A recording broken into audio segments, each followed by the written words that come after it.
Welcome to Starfield Signal, your place for everything Starfield. This is our Starfield Signal Supercut Volume 2.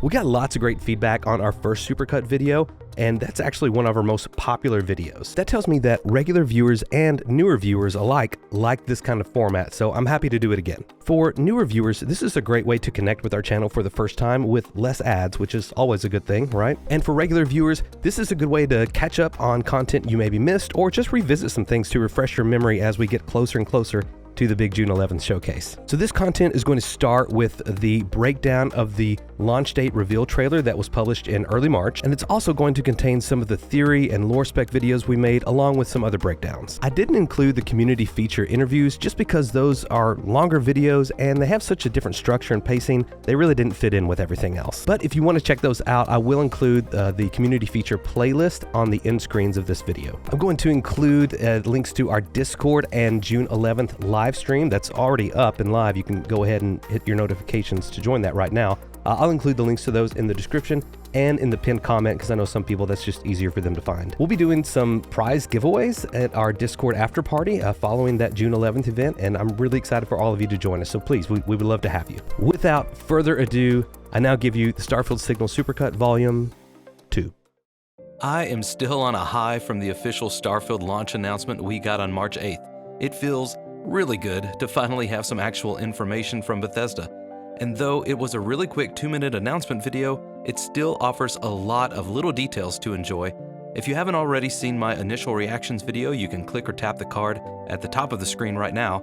But in this video, we're going to dive into some details that I'm seeing a lot of people are missing. This is Starfield Signal, your place for everything Starfield. I'm your host, Luke, and here are 17 new details you probably missed in the Starfield launch announcement. Number 1. One of the first things to notice is actually that the video was uploaded in 60 frames per second. This will be a lot more important once we get to the developer commentary portion of the breakdown, but just keep that in mind. Number 2. Right at the very start, this is a new carrier ship that we haven't seen yet. Could it be possible to have our own and maybe build a massive crew? Maybe. Next, number 3. From 3 to 5 seconds, we see here a beautiful cinematic shot of an asteroid floating in the foreground, revealing the system's sun and 2 planets, one of which has a ring around it. It's hard to judge the size and distance of these objects without any context, but this shot makes it seem like these planets are dangerously close together. Not sure if this is a plot element and we're going to have to do something to get these planets back in orbit, or if this is just a design choice to make the interplanetary space travel a bit more practical. Which, by the way, we're working on a video about this right now, so be sure to subscribe to the channel if you want to know when that video goes live. Number 4. From 6 seconds to 11 seconds, we see a shot of a familiar space station. This very well could be the exact same station we saw in the original teaser for Starfield all the way back in 2018. The voiceover has a slight Russian accent, I believe, evoking an assumption that he may have a connection to the Russian cosmonauts. He identifies the station as Constellation Star Station LO868. This is Constellation Star Station LO868. Welcome aboard. As of right now, I couldn't find any significance to that number, but we might see that pop up again. Number 5, from 12 seconds to 16 seconds, we get a docking cutscene. The reason I think this is a cinematic cutscene as opposed to real-time gameplay is because of the cinematic motion blur element that was put over it. Number 6, at 20 seconds, we see the interior of this star station. We get a lot of little details here. We see lots of monitors and computer screens, and if we zoom in, we can see that each of these little individual stations are named. This could be just a simple immersion detail, or it could be an indicator of a gameplay mechanic. We know that on our ships and in our outposts, we'll be able to hire NPCs to carry out tasks. These station indicators might be the way we assign their duties. Also, look over here to the right. I found this object really interesting. If we zoom in here, we can see this is a piece of meteor. We've seen objects like this before that were connected to the artifacts that somehow link to the rings. Again, lots of monitors with a lot of different things displayed on them. And to be honest, I wouldn't have the slightest clue how to start breaking these down or what their meanings could be, but let me know in the comments if you have any insight. Number 7. At 22 seconds, we hear the voiceover continue saying, The eye is showing signs over another one of those big anomalies. the eyes showing signs over another one of those big anomalies. This, of course, raises several questions. What is the eye? Is that the star station? Is a tool used to measure or monitor the big structures with the rings? Or are the rings the eye, and it's measuring something else? Are the big anomalies the structures we're seeing? Tons of questions and not many answers, but man, I love the mystery and the setup they do with this one line.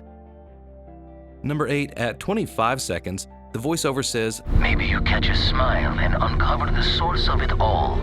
maybe you'll catch a smile and uncover the source of it all. I assume this is some sort of colloquialism for getting lucky while he monitors whatever is happening, and in turn would provide some information that would reveal a hidden secret and move the story forward. As he's saying this, we get some beautiful images of what I think is a nearby moon of this planet we see in the background. Number 9. At 29 seconds, we see more shots of the rings, which seem to be activating, almost like a race car revving up its engine. It seems like it's about to do something pretty big. Number 10. At 34 seconds, we see some really great cinematic exterior shots of this structure. This is a very similar structure that we also saw in the gameplay reveal last June, and most likely has a big importance to the plot of Starfield. Number 11. At 36 seconds, I love this shot. The perspective looking up, the symmetry, it's a classic hero shot, but it's of this structure, again, reinforcing the idea that it's important to the story and the plot of the game. We also get a better look at all of these pieces of debris floating around the structure, almost like it's orbiting due to a shift in gravity or some sort of magnetic power. I don't think these are other artifact pieces like we've seen before. If you look closely at the structure, it appears to be in ruins, giving us the sense it's very old and hasn't been used for some time. These pieces of debris seem to be chunks of the structure that have fallen off over time. But in a setting like a moon with very low gravity, atmosphere, or really anything that could potentially damage the structure, it again raises some questions as to what exactly happened to get the structure in this state. Number 12. 38 seconds to 39 seconds, we see this really cool door opening. It has somewhat of a crystal shard-like pattern to it, and it gives off this really cool and mysterious glow. It actually gives me Fortress of Solitude vibes from the Superman lore. There's another circular door mechanism here too. I'm unsure if this is just a double door and this is behind the crystal door like we just saw, but this clip does show a hint of the same ground, which makes me think it's in a similar place. Number 13. At 40 seconds, next we start seeing more of the rings activate as they start to float up from the floor of the structure. And as the camera pushes in, we can see that the entire floor of this room is covered with these rings. This gives off the feeling that whatever is about to happen is going to require a lot of power, energy, or whatever it is these rings are producing. Also, notice this room has these star-like light objects floating here in the space above. We don't get much hints about why these are here or what they are, if they're just aesthetic or if they have a gameplay element like forming a map or something once the rings are activated, but it still looks really cool. Number 14. At 43 seconds, as the rings activate, we get our first good look at these symbols glowing on each of the rings. Notice that each of these symbols are unique to each of the rings they are on.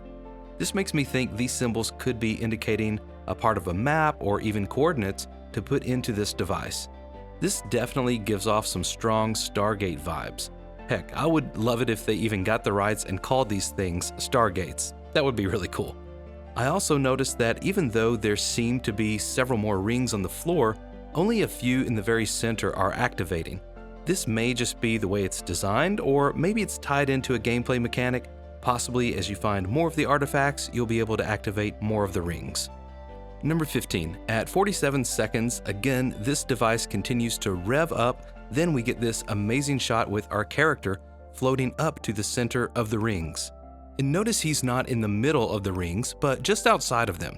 This almost feels similar to what the debris was doing outside, Maybe this device is affecting gravity in some way, causing you to be pulled up into its center.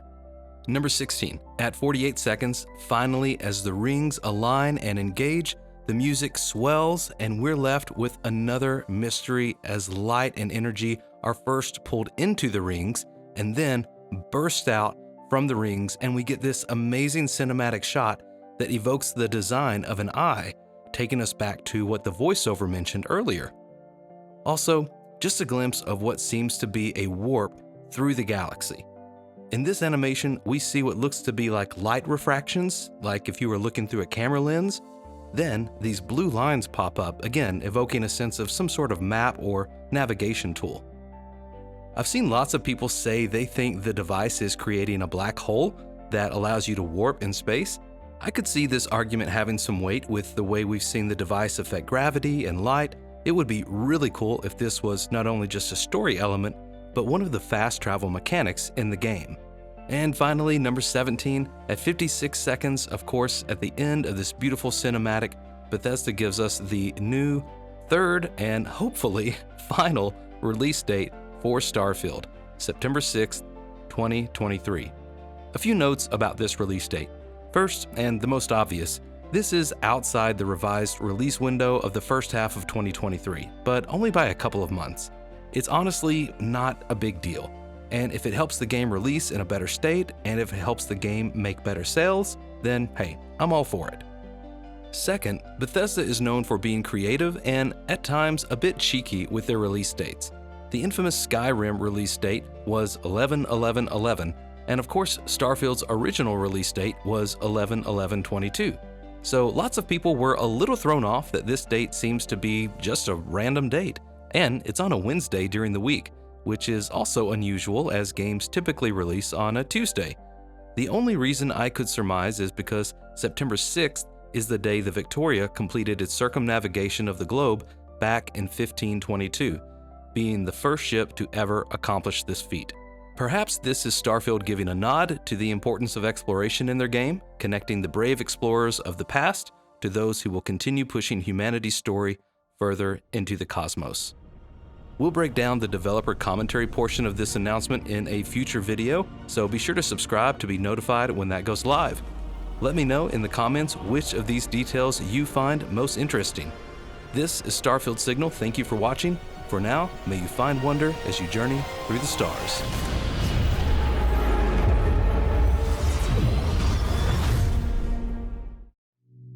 Okay, the new Starfield launch announcement gave us a fresh look at some updated gameplay and specifically showed us new animations, better shooting mechanics, some new locations, and a good look at the inventory system. We're going to break down the second half of this video where we see all of these new elements and more. And yes, we are using AI upscaled 8K footage for the analysis, so strap in and let's take a look at the Starfield launch announcement breakdown in 8K. Welcome everyone, this is Starfield Signal, your place for everything Starfield. I am your host, Luke, and I am with you. I am so excited that Bethesda finally came out of their hibernation and gave us an update and some blurry gameplay footage to pick apart. Thanks, Todd. Before we get into the breakdown, a few caveats. I'm not going to comment on really anything Todd says, not that it's not important, but it's all just pretty straightforward. We're going to focus solely on the gameplay footage we can see in the background on the TV and on the developer's monitors. For the background TV footage, even though I'm using 8K footage to zoom in here for a better look, it is unfortunately still going to be blurry. This is largely due to how screens just usually don't look great on camera, and there is a little bit of background blur over the TV due to the depth of field caused by the camera's lens. But even with all of that in the way, there are still some interesting details to pull from the footage, and the 8K still gives us a better image to work with than the native 4K. Also, I'm going to change up the order of these shots just a bit so we can keep all of the combat gameplay together, then we'll take a look at the inventory screen and then end on the different locations we can see. So, let's get started. The first footage we see on the TV is most likely our player on the planet Mars. Of course, we have the red dirt that gives us a hint, but there's another big clue a little bit later in the video. As the player turns around, we see what many believe to be our first ship in the game, the Frontier, along with the first human companion we've seen in gameplay. The image unfortunately isn't clear enough to get any kind of indication as to who this might be, but we do just see one companion, and it's still unclear if we'll be able to have more than one active companion at a time. Continuing through the footage, the player turns around and switches to third-person view, and this is the first thing that really caught my eye. We see some improved movement animations, especially with the fluid 60 frames per second that we can now clearly see. This may seem like a really small thing, but this was one of the biggest concerns coming out of last year's gameplay reveal. So this was really smart of them to give just a few small glimpses of this improvement. We can also briefly see that we have the ability to zoom our camera out a little farther from our character. These little touches are always great to give the player more freedom. I also want to note here that your O2 and CO2 levels act as your stamina meter. This was present in the original gameplay from last year, but I personally haven't talked about this yet. I mainly just wanted to take an extra second to comment on how cool this is to use as a gameplay mechanic. Very clever. Some people have pointed out here that the crosshairs on the display are pink, indicating the potential to customize our player's interface to some extent. This very well could be true, as Bethesda have allowed interface customization before. However, this could also be simple color fringing or the way the TV's colors are rendered in the camera. Another quick note on the crosshairs, we do see them dynamically grow larger and smaller as the player goes in and out of a sprint, indicating improved shooting accuracy when the character is not sprinting. Next, we see the player start to loot some containers, and this brings up a dialogue window to show what items are inside. As the player brings these into his inventory, a notification pops up on the left side of the screen. It's too blurry to tell exactly what it is, but it seems to be some sort of progress bar, maybe somehow connected to the skill leveling system they talked about last year. It could also be something connected to your inventory management, maybe updating you on your capacity or even tracking how many items you have for a side quest. This next section is where we see a little bit of combat and the updated shooting mechanics. The first thing I want to note is about the jetpack. This was another minor point of concern in last year's gameplay. The jetpack mechanic didn't look great and seemed like it wasn't very fluid or responsive. Though we just get a split second of the updated jetpack on this blurry screen, it seems that they've already improved this to be more natural, more fluid, and definitely more responsive. After a second of getting into this area, we get a notification we've arrived to the Mars mech factory, confirming our suspicions earlier that we were on Mars. Calling back to the Constellation questions video with Will Shen from last year, he said that the player would travel to Mars and get in contact with the question of what happened to Earth. This could be the same quest he was referring to. Also, the mech factory location is interesting. I know that Vasco is a Constellation robot, but it's possible we could be on a rescue mission to find him, or even some sort of extraction mission to bring an upgrade back for Vasco. Let me know in the comments what your theories are regarding the mission to Mars. As the player navigates through what seems to be a very large open battleground area, they aim down their sights to take a few shots. These few shots seem to improve the recoil animations from the first gameplay. Though this is a different gun and all of them will surely have different recoils, this one feels a bit more natural. A quick aside, I noticed this in the original gameplay as well, but the XP notification is still in the very middle of the screen. This is possibly the worst place for it because it's always going to be a distraction and block your view. This is a great example of how it comes up and completely blocks where you're aiming. This should be a super simple fix. Bethesda, if you're watching, move this thing somewhere else. Top, bottom, side, I don't care. I can get used to it anywhere else. Just don't distract us with it in the middle of the screen. Okay, rant over. In a few more seconds, we see a grenade explode. When this happens, we not only see the explosion, but we also get an additional visual cue through a flash over our screen. I would imagine they've also probably built in some controller feedback into this mechanic as well, to make these explosions feel heavy, big, and dangerous. We see the player sprinting across the battlefield, bringing up his weapon quick swap menu. We notice here almost all of his slots are full of weapons as opposed to last year's look at this menu, which just had a few. Again, it's too blurry to really make out much detail here, but we can kind of make out the difference between handguns, rifles, and maybe larger weapons, but the player chooses to switch to what looks to be a submachine gun. The last clip from this little section of gameplay doesn't have much going on, but we do see a new weapon. This looks to be a heavy handgun. It might be a revolver, it's hard to tell, but I think you can see a revolving chamber in the middle of the gun. It's also super hard to tell because Todd's shoulder is in the way, but I think the character is holding the handle with a double grip, alluding to the power and recoil this gun potentially has. As we get to the end of this skirmish, I just want to note the large area this battle seemed to take place in.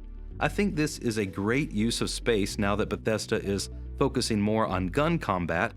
It really felt like people were shooting at you from all across the map, giving a greater sense of immersion and danger. The last little glimpse of combat we see here is this alien creature attacking us. A few pieces of info that we get here. This is a level 75 hunting maggot maw. It definitely freaks out the player because he panics and throws a grenade right over it. But backing up a little bit, we get a good look at this gun. Though we've briefly seen this before, it now has these really cool laser sights on it. I'm assuming this is some sort of shotgun indicated by the multiple chambers and the laser sights. Definitely the right choice for a close-up encounter. Going back to the creature being level 75, we can assume this level is also possible for our character. And while I don't think we've seen a level cap just yet, with this info we can safely assume level 75 is attainable. Lastly on the screen, look over to the left and you'll see what seems to be parts of a nest. This makes me think this huge maggot maw has a lot of little brothers and sisters just waiting to come out and party. And to be honest, I really hate little creatures like this that just come out of nowhere and mob you. If you're with me, hit that like button and have your flamethrower ready. This is one of my favorite shots we can pull from the screens. Maybe because it's so clear and easy to read, but I think this interface looks really good and really clean. Lots of familiar features down on the bottom, options to drop, favorite, or sort all of your gear, and we also have the option to hide our helmet in third-person mode whenever we are in a breathable area. This is a simple but an appreciated option, as I'm sure a lot of us are going to spend quite a bit of time with the character creator, and we'll want to see our character's face as much as possible. Here on the left side of the screen, we have all of our different helmets to choose from. Next to each helmet, we have a damage resistance value, abbreviated as DR. And we see this confirmed again as we look over to the right stats window. I'm not going to read all of these helmets, but there's pretty much everything here from all of the different factions. Let's hang out here on the Space Trucker helmet. We see the damage resistance value of 22 mirrored in the physical rating of 22 in the stats window. Then we can also see it has an ENGY rating of I think 30, and I'm going to safely assume that stands for energy. The next is an EM rating of 26. And I think I've seen some people say EM stands for electromagnetism. The oscillating waveforms support this theory as well, so this sounds good enough for me. We also have different ratings for thermal, airborne, corrosive, and radiation damage. All of these are particularly interesting for me because they allude to natural environmental hazards that we'll have to consider. This means there will most likely be planets with extreme heat and cold, planets with poisonous gas and corrosive material to navigate through, maybe getting a little bit of inspiration from Dark Souls' poison swamps here. And of course, we have the mass and value of the helmet.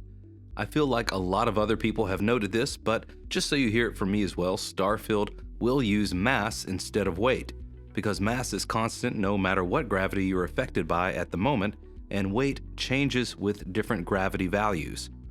The last thing I want to comment on for this screen is just how cool this gear looks. I'll be honest, I couldn't define for you exactly what NASA Punk means, but I have a feeling this kind of style carries the idea.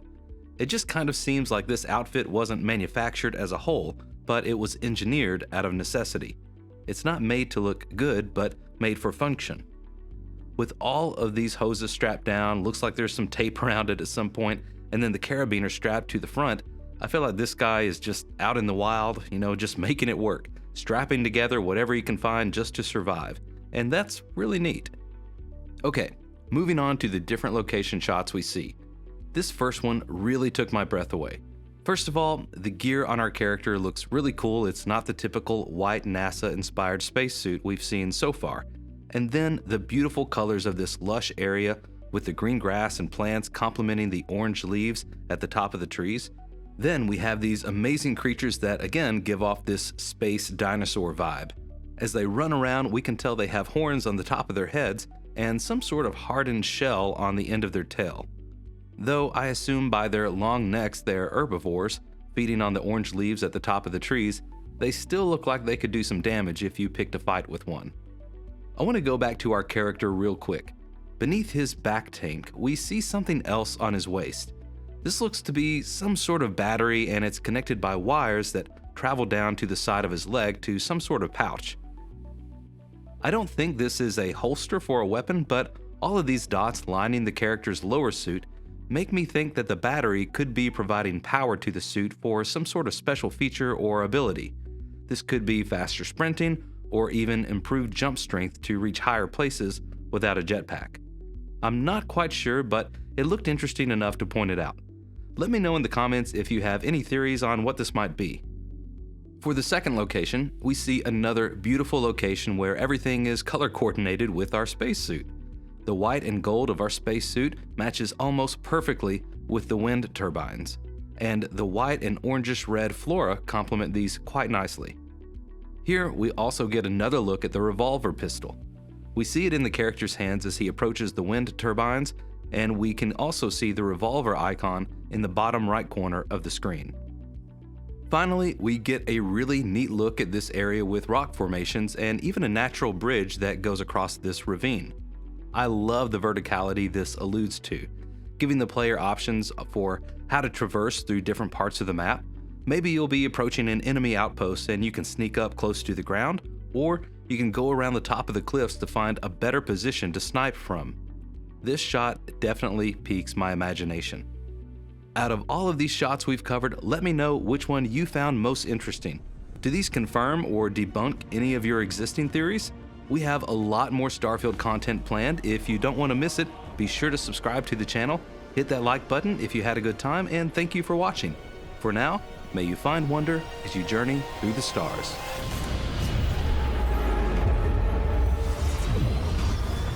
The United Colonies are not who you think they are. A galactic superpower? Yes. The forerunner for the future of humanity? Yeah. A symbol of unity in thought, ideology, and culture? Kind of. But deep beneath the accolades and successes the United Colonies have brought to humanity's future lies a subtle but ever so powerful tenet that could prove to be humanity's next downfall. Join me as we explore the question, what happens when security becomes tyranny? Welcome to Starfield Signal, your place for everything Starfield. I'm your host, Luke, and this is our first Lore-Spec video, a series where we explore the known lore of Starfield, seasoned with a little bit of speculation for fun. For this first entry, our sights are aimed at the United Colonies, the faction with the largest known military force in the galaxy. Looking at the surface, the UC seems vanilla, like it's the safe bet, like it has everyone's best interest in mind. However, I want to propose that there could be a lot more going on beneath the shiny surface of the UC. Timestamps and chapters are available for this video. I'd also love for you to click or tap that like button. That helps out a ton for others to find this video and join us on the journey. And to that point, if you're watching but aren't subscribed, we invite you to do so. We're a group of positive and excited fans, and we're just having a lot of fun, so thanks so much. Let's get into the United Colonies. A brief rundown of what we actually know. As a reminder, we've been told our Starfield story starts in the year 2330, a little over 200 years into humanity's future. We've seen from gameplay footage that the United Colonies were established in 2161 with the settlement of New Atlantis on the planet Jemison, found in the Alpha Centauri star system. A couple of notes here. The Alpha Centauri star system is the closest in-game system to Sol. This is true in our actual galaxy as well. Although AC is technically a triple star system, but it looks like the game will only account for one of those stars.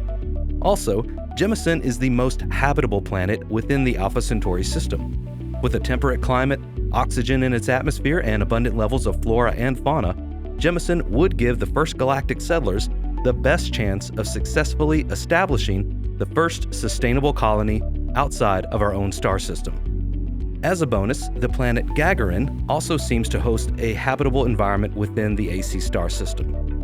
With this in mind, we can safely assume that sometime between 2030 and 2161, humanity not only reached out to the stars to find a new home, but mysteriously were forced to leave their old one. Now, this is only a span of about 130 years, which honestly doesn't seem like a lot to transition a whole species to a new galaxy, but for context, 130 years is about the same amount of time from now back to when powered flight and the technology for radios, television, and radar were invented. We've come a long way since then, and given technology's nature to grow and develop at an exponential rate, this distant future becomes a little easier to imagine. Now, back to the United Colonies. Let's speculate for just a moment. If you are the leaders of a massive exodus from one solar system to another, what would be one of the guiding principles? Probably something to the effect of survivability of the species at all costs. Now, anytime you tag "at all costs" onto a phrase, it always sounds overdramatic and maybe a bit too sensational. However, whenever you're up against extinction, I'll give them a pass. And while I wouldn't fault these leaders for such an extreme tenet amidst the massive task of finding and settling a new home, it's the adoption of this kind of thinking and philosophy by future generations that can prove to be overbearing and unhealthy when rebuilding communities and cultures. And this is the speculation that really leads into the heart of this video. Did humanity mistake the kind of leadership it took to find a new home for the kind of leadership it needs to build a new home? In addition to the assumptions we can make about the settlement of New Atlantis, I want to explore two other pieces of evidence that I believe contribute to this speculation. One, Aquila City and the Colony Wars, and two, the allusions to the imperialist tendencies of the United Colonies. Let's address Aquila City first. I'll actually be making another Lore-Spec video focused on the FreeStar Collective, so I don't want to dive in too deep, but the main thing I want to draw attention to here is Aquila City was established in 2167, just 6 years after New Atlantis was established. Will Shem, the lead quest designer of Starfield, said the FreeStar Collective represents the space western fantasy. With this, we could presume that this loose confederation of 3 distinct star systems are some of the farthest settled systems from our origin of Sol. Even if this isn't true, and the FreeStar Collective is in closer proximity to New Atlantis, describing their system as a space western fantasy alludes to different values, different cultures, and ultimately different guiding principles on colonization. Now, this doesn't necessarily mean that these systems were established with this specific intent. After all, whatever differences there are between the colonies of the FreeStar Collective and the United Colonies, this tension didn't boil over into an all-out war until around 2310, when we're told these colony wars began. But what we can be sure of is that whatever differences there were, the United Colonies, with all of their might and conviction, had made the choice to assert their dominance over the FreeStar Collective colonies in an attempt to bring them back in line with the UC's principles, values, and laws to the point of bloodshed, or you might say, at all costs. Although we're still just speculating here, this doesn't instill confidence in the United Colonies' leadership and their ability to nurture and foster so many colonies across the whole galaxy. This makes me think that whoever is in charge does not like letting go of power. Oh, and a little Easter egg and a tease for our next video, focused on the FreeStar Collective. This sign in Aquila City says established in 2167 by Solomon Co. There are a few things in real life Solomon Co. could be referencing, but I wonder, what would the implications be if this man, honored in the central painting in the Constellation headquarters, was in fact Solomon Co.? What if Solomon was a leader in the United Colonies who was tasked with spreading human colonies all the way out to Aquila City, then eventually became disillusioned with the UC and gave up his leadership mantle to become an explorer instead? I find this very interesting, but more on that in the next video. Next, the United Colonies' imperialistic tendencies. Now, fans of Bethesda know they like to build their worlds with a realistic historical backdrop for the game to take place in. Many times this is done through the lens of politics and tension between those major factions. As an example, in Skyrim, the major political tension is between the Imperials and the Stormcloaks. Here in Starfield, we know that tension exists between the UC and the FreeStar Collective. There are two pieces of evidence so far that point towards the United Colonies holding imperialism as a leading ideology. The first and maybe strongest piece of evidence is our knowledge of the other settled systems.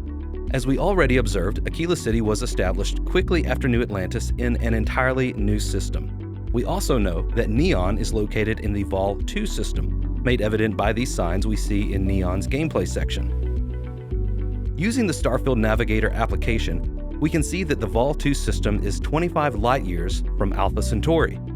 And a quick parenthetical note here, if you don't know about the Starfield Navigator app, I was able to interview the creator a few weeks ago. If you like to nerd out with numbers and play around with potential trade routes, I highly recommend you check it out. The link to that video and the program are in the description. Now, we don't know when Neon was established or even which planet it's on, but we do know it is part of the United Colonies, made evident by this UC security guard here. More on that later. And that Neon started as a fishing outpost for the Xenofresh Corporation. Two things to note here. First, I would speculate most corporations don't have the funds or means to set up an entire outpost all the way across the galaxy unless they are either contracted, heavily subsidized, or even outright owned by the United Colonies.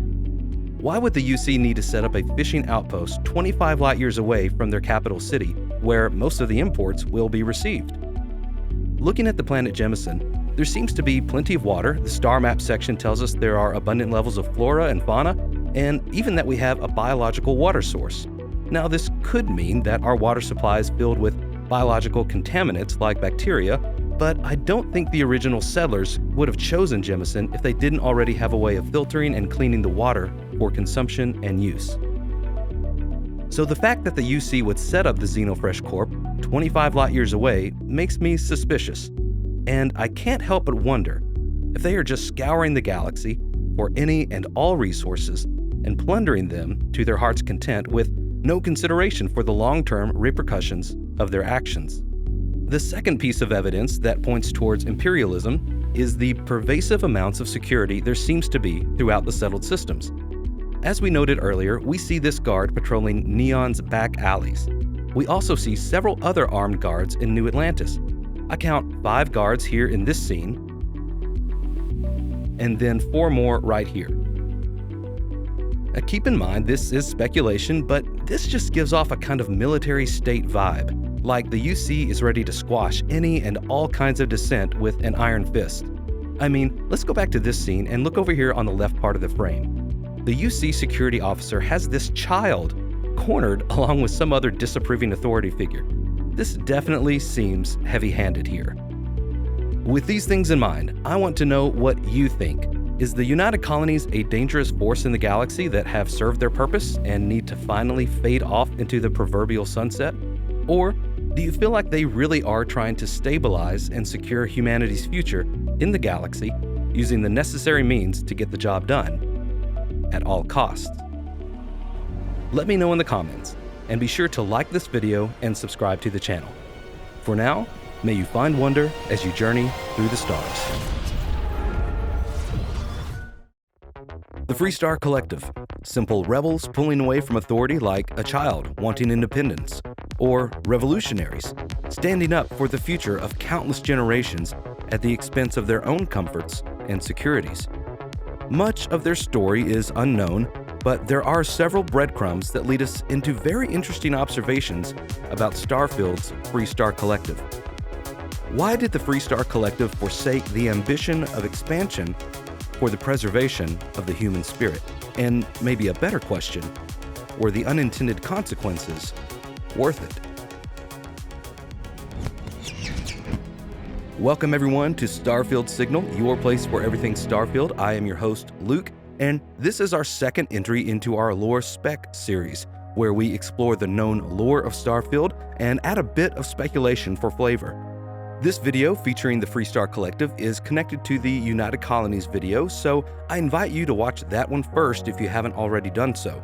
You can click or tap the card at the top of the screen to go there now, and a quick reminder to hit the like button as that helps other Starfield fans find this video and contribute towards our awesome community. Let's start again with what we know from official sources. The FreeStar Collective are a loose confederation of 3 distinct star systems within our galaxy. Their capital, Aquila City, was founded in 2167, just 6 years after New Atlantis was established, which is now capital to the United Colonies. Now, we don't know exactly when the FreeStar Collective declared their confederation, but we do know they engaged in what is known as the Colony Wars with the United Colonies in the year 2310. As of the year 2330, it's said the FreeStar Collective and the United Colonies now enjoy an uneasy peace, indicating some sort of formal resolution was made, but the relational scars are still healing. The FreeStar Rangers are the specific group in these colonies who take on this peacekeeping role, evidently protecting its citizens from galactic threats in addition to natural predators, which the Aquila City security wall aids in as well. And this is about all we know for sure. However, as I mentioned earlier, if you'll allow me a bit of speculation, I think there are some really interesting dynamics here. If we read between the lines of what we know, we just might uncover why the FreeStar Collective risked everything to stand against the United Colonies. To build out this argument, I'm going to start with where we might guess the FreeStar Collective systems are located in relation to the United Colonies. From there, we'll draw some reasonable assumptions as to what role these systems originally had with the UC, and finally, we'll speculate more about what brought these systems to take such a defiant stance against their founders.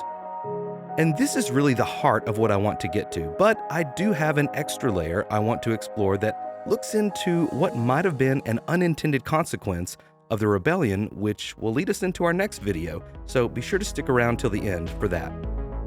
A quick reminder to like and subscribe. We also invite you to our Discord to join us on this Starfield journey. If you're loving the content and want to support the channel, you can do that through our Patreon or YouTube channel memberships. Check out all of those links in the description. Okay, if you're still with us at this point, then you've probably already seen this screenshot. This is the Starfield lead game designer working on a United Colonies memo concerning the Crimson Fleet. I think this is relevant here because of the phrasing this memo has in relation to the FreeStar Collective. It says this: "Pirates of the Crimson Fleet have extended far beyond the Crix system and have established footholds in the Sagan, Cheyenne, Lunara, and Nerion systems.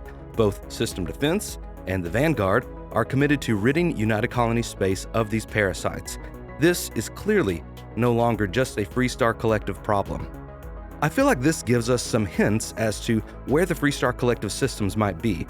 The last part of this memo excerpt says this is no longer a FreeStar Collective problem, indicating that at one time, the United Colonies did in fact observe the fleet as only a FreeStar Collective problem. Going back into the details of the memo, it first mentions the fleet have extended far beyond the Crix system and have established footholds in Sagan, Cheyenne, Lunara, and Nerion. I believe this may point to one of the FreeStar Collective systems being the Crix system. And these other systems are all part of the United Colonies closest to the FreeStar Collective, where this threat seemed to originate. I wanted to see if I could test this hypothesis in the Starfield Navigator program, but unfortunately, the only systems referenced here that are actually documented in the program are Cheyenne and Nerion. The Crix, Sagan, and Lunara systems aren't yet identified in any of the marketing we've seen. Even still, we could safely assume that these systems are somewhere in between the FreeStar Collective and Alpha Centauri. With this in mind, we could speculate at least some of these systems were most likely established before Aquila City in 2167. This is important because it tells us the United Colonies have settled several systems and planets before it founded Aquila City. Therefore, these systems were established with a firm role in mind to not only become self-sustainable, but to support the continued expansion of the United Colonies. Now, we dive in a little deeper to the speculation. I'm going to postulate that Aquila City, specifically, was initially founded as a hunting outpost. The evidence I'll present for this is found in the Aquila City location insight video. The lead designer says the people of Aquila City believe in the security of personal freedom and individuality. He continues to note the walls of Aquila City protect them from deadly alien predators, the Osta, which he says are a cross between a wolf and a velociraptor. So bear with me as I connect these ideas to support my hunting outpost theory. First, you might argue that just because there are natural predators here, that doesn't mean Aquila City is a hunting outpost. And sure, that's true, it could have been established as a mining or farming outpost, or maybe with the intention of exporting some other natural resource. However, from the few glimpses we do get of Aquila City, it doesn't seem to have a strong industrial presence you might assume a mining operation to have, nor do we see any evidence of farming or greenhouses to take advantage of the hydroponics technology we know they'll use in the Starfield universe. What we do see is a frontier-like village with more of a military vibe, but not like we noted in the United Colonies in New Atlantis, but more of this space western fantasy kind of militia feel, where everyone has their own protection. I also believe their value of individual freedom matches with the kind of persona a hunting village fosters. People who grow up on the frontier, in the mountains, or in far-removed regions of civilization often have a very rugged outlook on life. They value individual freedom because they grew up learning how to take care of themselves. They don't operate in a mindset of a corporal system taking care of them because they've been forced by their environment to kind of figure it out for themselves. Now, this doesn't mean they don't value community. It's just that their communities are always in close proximity and have grounded, intangible ways in which they support each other. Which may be why the systems of the FreeStar Collective consider themselves a confederation, loosely supporting and cooperating with each other while maintaining their own sovereignty. So, what could have brought these three different star systems to the point where they banded together to defy the will of the United Colonies? As with most wars, we might assume one of the big three reasons: resources, political power, or ideology. If we run with the theory that Aquila City started as a hunting outpost, let's connect that with resources. I imagine one of two scenarios playing out to finally bring the two sides to war. First, it could have been as simple as the United Colonies refusing to negotiate fair prices for these systems' resources. After all, if the United Colonies invested in the development of these outposts and communities, then they must have felt they could dictate the value of their work and exports. Through heavy-handed negotiations, minimal pay, overbearing tariffs, and strong-arm tactics, the UC finally pushed the FreeStar Collective systems past their breaking point. Or two, the United Colonies might have been providing decent financial compensation and support for the systems, but their steadily increasing demand for a constantly diminishing supply threatened the natural ecosystems of these outposts. With nothing to keep the United Colonies' expansion in check, their ambition for growth was threatening the sustainability of these systems by draining them of their natural resources past the point of equilibrium. This in turn would have threatened the very home these settlers would have built over the last 150 years, giving them no choice but to either abandon their home or fight for it. And so they did. Whatever the reason, wherever the tipping point, blood was spilled. And though the colony wars didn't seem to last long, this next chapter in human history remains stained with its legacy. Even now, as we settle into this uneasy peace between the two factions, the consequences will be felt for generations to come. While the lost lives and torn communities war always brings with it are scars enough, there are other consequences. Faint sounds of the first few dominoes falling that will eventually lead to the ideal circumstances for what could be a much darker threat: chaos.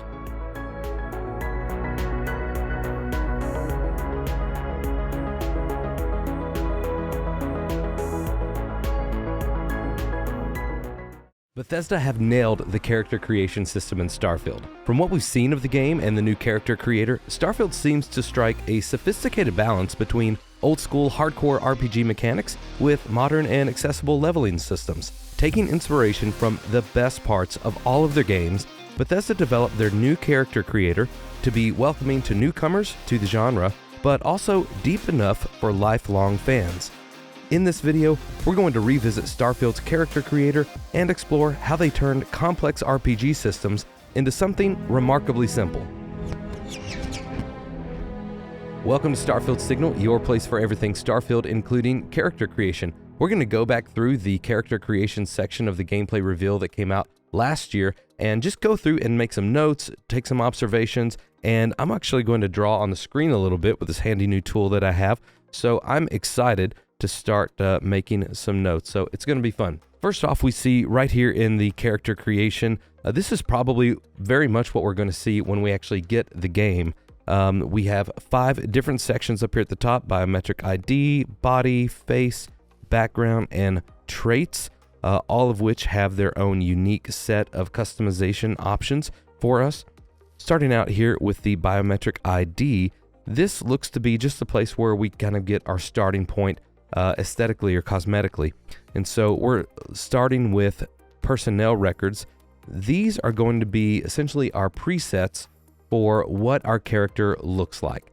This is really interesting because if you are not the kind of player to really dive in deep into character creation, or at least the cosmetic side of things, then you can just pick a preset out of all of this and just kind of go. So it looks like, I'm going to play through this just a little bit. It looks like we have up to maybe 15 different personnel records to choose from, just kind of based on what they have here on this scroll. See, I'm going to stop right there at, it says 13. And so I'm thinking that overall, we probably have about, from 1 right here all the way down to probably about 15, because right here is where 13 is. So I'm thinking that we probably have about 15 different presets. And remember, this was last June. So by now they could have 20, 30, 40, who knows? But I wouldn't be surprised if they did have a few extra in there that we haven't seen before. Okay, we're going to keep going because that's pretty much it for this section. Moving on, it's going to get into the body, where we can customize our body type. And as you can see here, right here, it lets us kind of use this fluid system to go anywhere between muscular to heavy to thin. And so it's not just these, okay, pick a body type 1, 2, 3. You can actually, if you wanted someone who was pretty like ripped and muscular, go somewhere kind of here in the middle. If you wanted someone that was maybe a bit more like me, and I am not too muscular and I'm definitely not thin, I might be somewhere kind of here in the middle. So that's fun as well. And then, of course, we do have body types just to get started with. And so, again, if you wanted to just get a starting point, you could go there, but you do have the ability to customize all throughout right there. And one thing I think is cool, they actually put in a walk style. This is neat just overall, that we can really kind of dive into our role and our character and choose our own walking style. But I think this is telling because usually I feel like Bethesda games have their third person perspective. It's kind of like an added bonus. Not necessarily an afterthought, but it's not something that they really tweak to make sure it looks good and it all the animations are great. Most of the time modders have to kind of do this. But since they have this walk style here, I feel like that's telling that they are actually paying attention to this third person perspective and this experience that a lot of players are going to have in the game. So that's fun. And again, just something I wanted to note. And it also has skin tone, as you can notice down there. But once we get to the face section, skin tone's going to come up again. So I saved it for here. So here we have skin tone, head shapes, hair color, eyes. I imagine as you keep going down this list of different things you can do to change your face, there's going to be options to change your chin, options to change your nose, your ears, your forehead size, all of that. The typical things in a Bethesda game. But for right now, let's just kind of focus on what we have. So again, we have skin tone. So probably anywhere from a lighter to a darker. Here, this is number 3. And this already looks like a pretty, beautiful kind of olive skin. So I have a feeling you're going to be able to go pretty dark to pretty fair. I myself am very fair complected. Smell like fried chicken when I get out in the sun. It's crazy. All right, head shapes. I'm not exactly sure what typical head shapes are, but looks like you have a few options here to choose from. And then of course hair. Let's keep rolling through and we'll see a few different hair. I actually just see one different hairstyle and then they go to the different hair colors. But you go from a shorter hair to a longer hair at 19. And you know, if that's 19 right there, you're not even halfway yet, the halfway mark, and that's 19, we could probably expect anywhere from maybe 40 to maybe even 50 if they've added some more. And so that's fun too. Of course, you have what typical female, typical male, and then kind of any fluid hairstyles in between that you wanted to make. So that is exciting. They have a lot of options for customization there. And of course, hair is often a way that we express ourselves. So that's pretty cool. Coming on down to hair color, we do see that there are several different options as well. So if you wanted to go from blonde to brunette to redhead, you have those options. And of course, eyes, it doesn't show us any of those options, but we could imagine that it goes from blue to green to brown to maybe even different colored irises, which would be really cool. Okay, we're going to go on now to the background side of things. This is where it gets really interesting and where we get into less of the character creation, cosmetically speaking, and more of the actual role-playing mechanics of the game. And first thing I want to note here is actually on the right side of the screen, we have all of these different backgrounds. And again, these are kind of pre-made and preset. We could very well see added backgrounds once the game is released. We might even see some of these taken out. There already have been a few updates in the traits that we'll get to a little bit later. But here I think we have 15 or 16 different backgrounds to choose from. And the cool thing about these backgrounds is they all come with different combinations of starting skills. These starting skills are going to reflect what this background means for your character. For example, here they have a combat medic. If you wanted to roleplay as a combat medic, you might assume one of the skills you have is the ability to, patch yourself up, to heal wounds faster, or to maybe even heal your companions faster as well. And of course, right here in the middle, we see this medicine skill. Medpacks heal 10% more. And as we'll see again here in just a few moments, each of these skills you can kind of dive into deeper and rank them up. So I would imagine that this could go up to 12, 15, 20, maybe even 30% more. And so if you were someone who liked to dive into the heat of combat and then just heal yourself as you're going, or heal yourself after the battle, that could be a good perk to choose. But these are your starting skills for combat medic. Another thing I like about this, and this is a bit more abstract, but I was watching an H Bomber Guy video. Love Harris over there. He's great. And he talks a little bit about play conditioning. And this is essentially where the game kind of teaches you how to play by the resources it gives you or the situations it puts you in. And so I feel like this is a great way to condition the player right from the get-go in an RPG, because if you want to kind of teach people, hey, you can really, in this game, you can do anything you want to do, you can go anywhere you want to go, be anything you want to be. Here are some great options as kind of a starting point. And I love it that they connect these starting points with these skills to kind of teach the player, like, hey, these are just some suggestions for, if you want to be an explorer, your skills might look different than what a long hauler, maybe someone who is a trader and needs to be able to fly bigger ships. You need different skills for that. And so it's a good way to kind of condition the player, to teach the player a little bit about the RPG mechanics of the game without actually taking them through a tutorial. So I thought that was pretty cool. Let's keep playing through the video. And as you can see, they're just going to go through a few of these and give you their starting skills. I'll probably come back to all of these backgrounds and all of the traits in a different video and dive in a little deeper into each specific one, and maybe even talk about, which ones seem to be the best starting skills, which ones seem to be the best starting traits, and then I'll also make some other videos on the opposite side, which ones should, kind of seem like, that's a fluff trait, or, that's a weird background, it's not going to help you. going through the game, apart from role-playing, of course. But anyway, we'll come to those videos later. Moving on. And here we get to the traits. I think these are really interesting because the traits do lend themselves to a role-playing type of character. And so as we see here, if you select, we have all of these over here on the right-hand side, just like the backgrounds. And there's even a few more kind of at the bottom of this list. And just a parenthetical thought, these have been updated. We saw in a Constellation questions video with Todd Howard back in either October or November of last year, 2022. I believe that specifically Starter Home was changed to Dream Home, and then Unwanted Hero was changed to Hero Worship. I believe they're still essentially the same thing. Starter Home's a little bit different, but we don't get to see what Unwanted Hero is here, but I think they're pretty much the same thing. And who knows, by June of this upcoming year, September, when it releases, we may even see more added traits, or they might tweak them a little bit.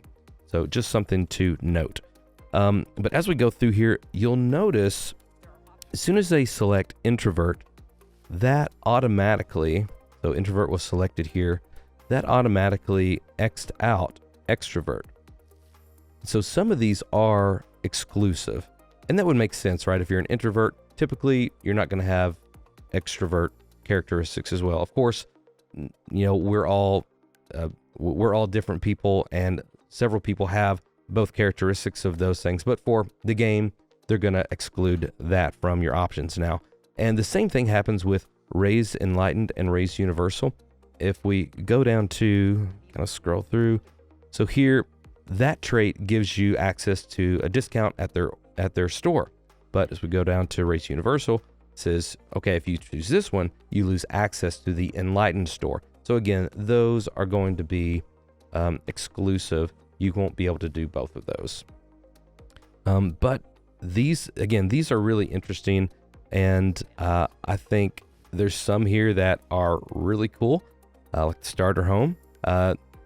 I'll probably come back in again in another video and break down like which ones I think are the best starting traits. And Todd Howard seemed to indicate that you would be able to change these. I'm unsure if we'll be able to change the whole trait or just get rid of the negative impact that it might have through doing a mission in game. But there does seem to be like there's a lot of options to build your character the way that you want to build them. Just a few notes about these cosmetic customizations here. I think all of these are really great, and they have a big variety, right? All the way from your gender to your hairstyle to your clothing. All of these definitely have a unique feel to them, which is really important in an RPG. So you have just, from this guy who looks like a FreeStar Collective guy, kind of a space cowboy kind of dude, to your security officer. This kind of looks more like a casual outfit you might wear into Neon or something if you wanted to go clubbing. But again, lots of variety, and they all look very unique too. It's not just like, hey, you're changing the color or you're changing a little bit of the outfit. All of them look very unique. Here we get into the skills section, which is probably the most interesting out of all of it, to be honest. I'll start here at the top. We have, again, 5 different sections: physical, social, combat, science, and tech. And all of these, as you'll notice, their badges have unique shapes to them. And so they'll be easier to kind of figure out, just at a glance, which ones you're working with. And they also seem to have some sort of, I'm unsure if this is like a hierarchy, these different colors, or if the different colors mean something. Of course, in each one you have, maybe the blue part is a skill that isn't yet assigned. You haven't put skill points into that one yet, because here, the reds are all full. Then you have the blues, and then you have the blues over here, which I assume are empty. And then you have the green, or maybe that's like a yellow. But I assume that means you have skill points in each of those badges or each of those skill trees. So I'm going to let this play through, and this is what's interesting. Once they get into one of these skills, I think they're going to go into ballistics here. So once you get one of these skills, you give it a skill point. You can then accomplish challenges in each of these skills to rank that skill up. As you see here, this ranks you up from rank 1, which has 10% more damage, rank 2, 20%, rank 3, 30%, and as you see here, they're going to spend this last skill point here and rank up to number 4. And that is going to increase their range by 30%. And that was actually one question I had that I didn't notice at first.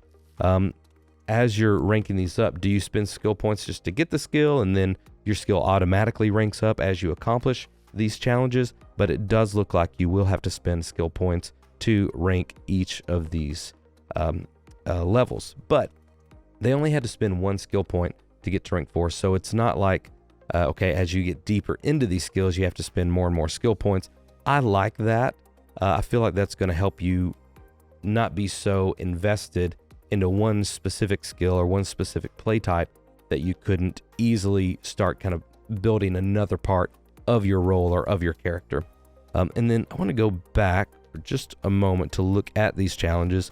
So for this one specifically, their challenge was to kill 250 enemies, specifically with a ballistic weapon. And so that lets us know that, as you use each of these skills, whether it's for weapons or whether it's for research or whether it's, socially connecting with companions or having dialogue, these are going to be the ways that as you use these skills, that's how you rank them up. But I do like that you have the freedom to put skill points anywhere you want to. And then as you start to figure out, okay, how am I actually going to use this? That's when you kind of start to see, okay, this is where I should start investing and putting more skill points into. So I really like this system. I think it's really smart. I think it's going to be really intuitive. And I think it's one of the things that kind of makes all these complex systems working together actually kind of simple and fun. So I think it's going to work. Here we see just a glimpse of the research and the crafting systems. As you see kind of over here on the left-hand side now, we have all of the different subjects or categories where we can do some research, from pharmacology, which I assume is, your healing. It wouldn't be potions probably, or, your healing flask or your bandages or your ability to mix things together and maybe even make bombs. That would be really cool. Food and drink probably has some healing capabilities as well. Outpost development, I know we're all excited for that. Your equipment, this one could have some depth to it. I noticed that lots of people are saying how they think there will be lots of different environments in Starfield through all of the 1,000 planets, right? And with that, there could be some that have hotter environments. There could be some that have colder environments, some that are, have toxic gases. And so your equipment might be the way that they kind of gamify you leveling up so that you can access those planets or access those environments. You have to be able to craft a heat resistant shield for your spacesuit, or you have to be able to craft some sort of a gas mask to integrate into your tank. So all of those I think are going to have some really good depth to them once we see them in the showcase and then at launch in September. And then here we get into the weaponry a little bit more. We see all kinds of different things here, from different muzzles, different barrels, different grips, different sights. And I think this is a great way, again, just to add depth to the system, especially when you're dealing with weapons. Notice down here, these are your required materials. So this won't be as simple as just finding a new blueprint. You will have to find these required materials and maybe even fabricate some of your own sealant or some of your own materials to be able to make these mods and apply them to your weapons. Again, if you've enjoyed kind of diving into this character creation with me, I'll have some videos coming out that dive in a little bit more specifically and deeper into the backgrounds, into the traits, into the skills, talking about which ones, as far as the ones we know about and the ones we've seen here, which ones will be the best ones to start with, which ones will be the ones to probably avoid, hopefully maybe which ones they might tweak and change before release. There's a lot of variety here. There's a lot of opportunity here, but I think overall Bethesda have nailed this character creation system. I'm really excited to get in and try my hand at it.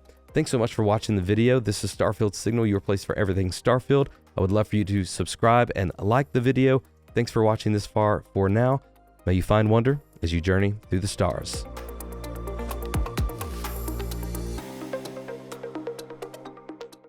I know this has happened to you. You get 10 hours into a game you're really excited for, but you're struggling, and you're not exactly sure why. The game's really difficult, it's just not clicking. Only come to find out that you've missed something. You've missed an item or a talent or something in the game that would make your life a lot easier. But once you find it, everything clicks.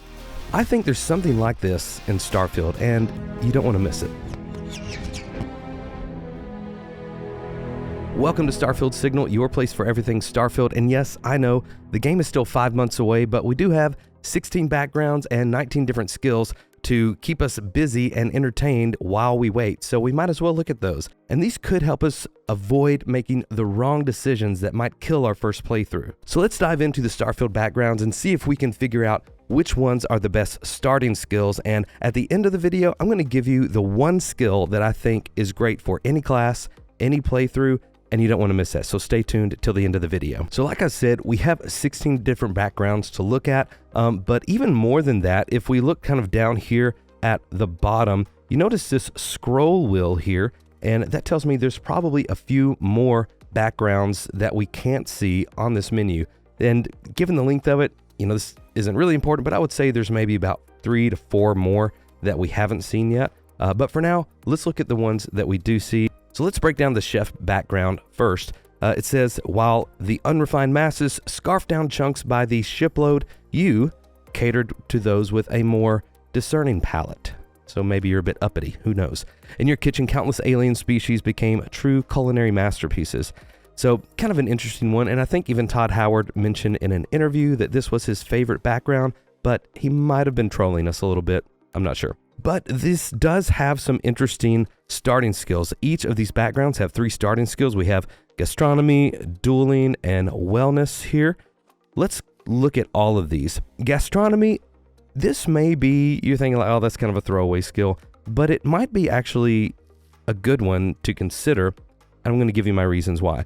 So the description says, you can craft specialty food and drinks and research additional recipes at a research lab.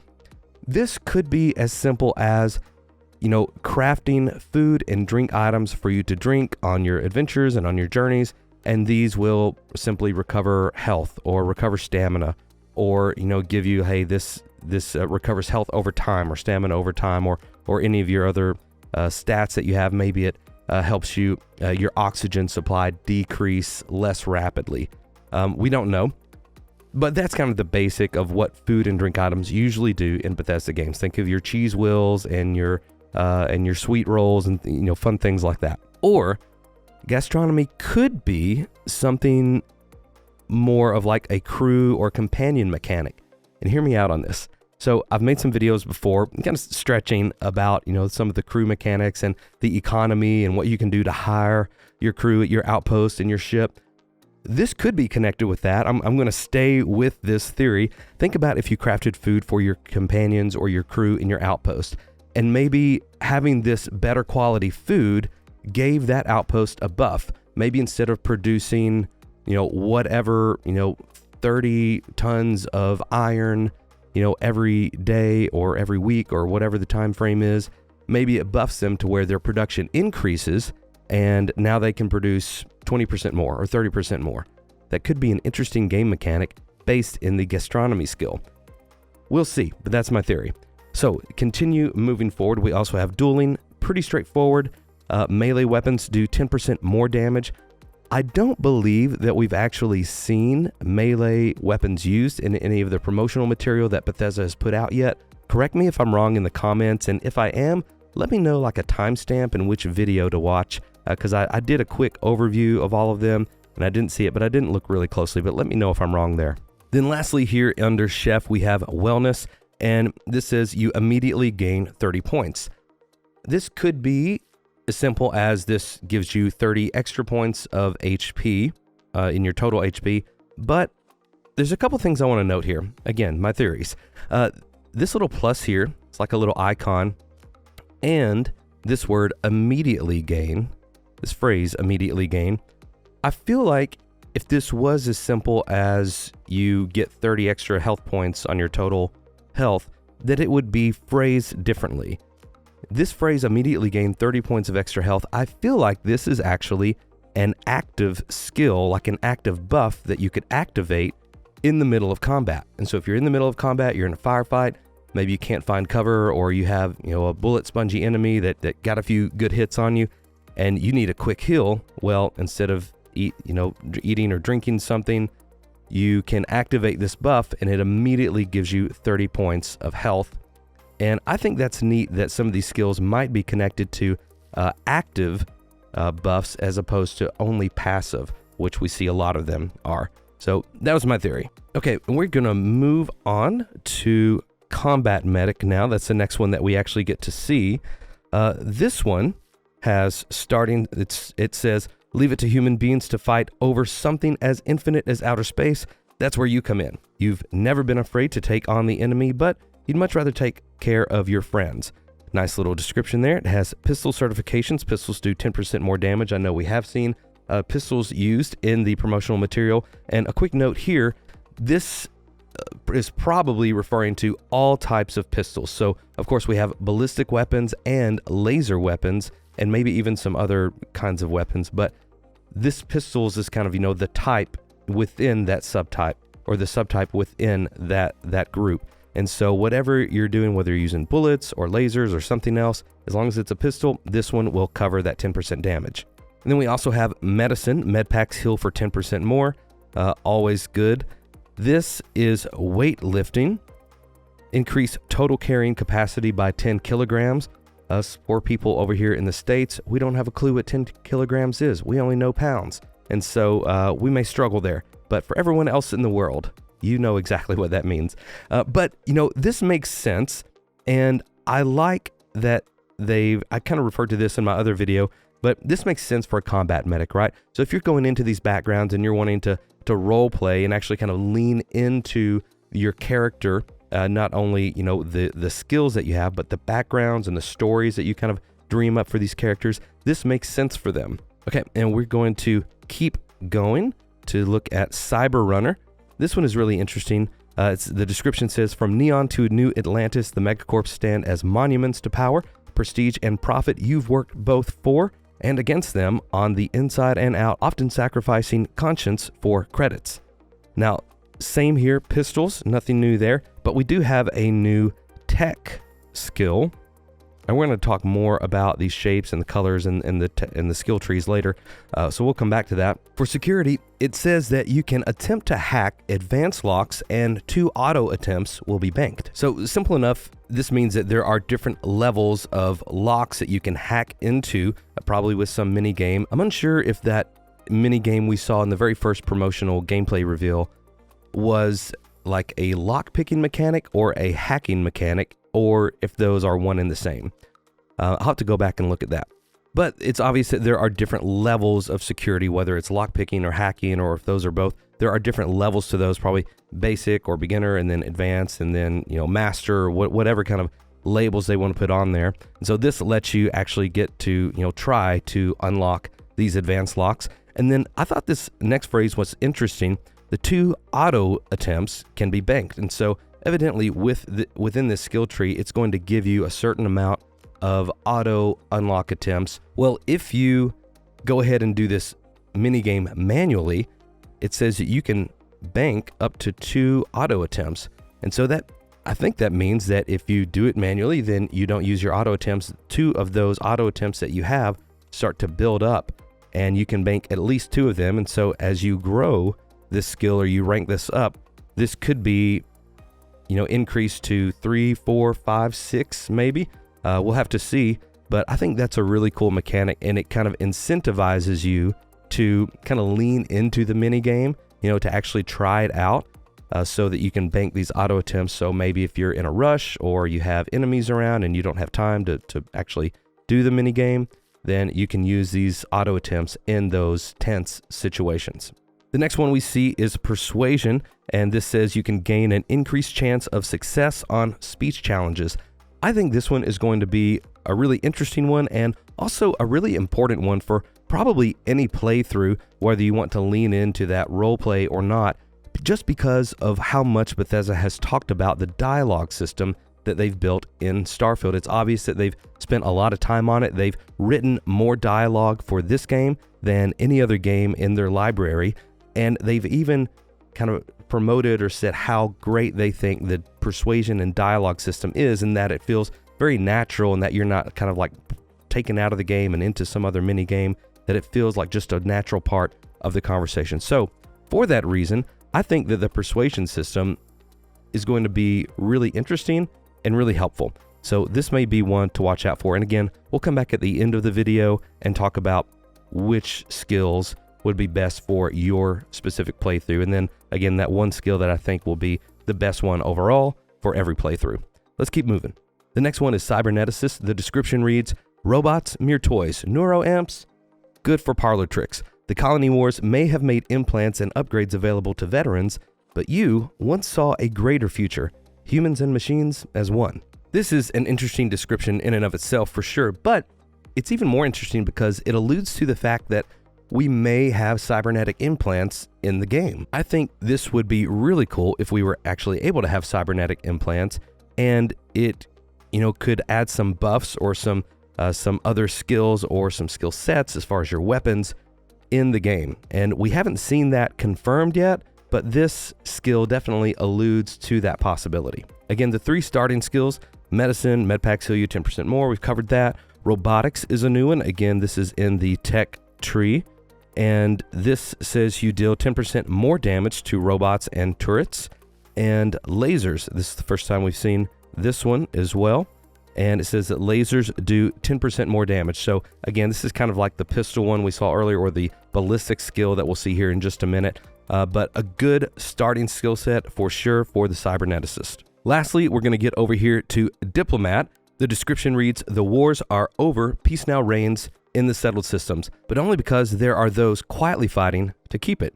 Because of you, agreements were signed, words were heeded, lives were spared. Not a bad accolade for sure.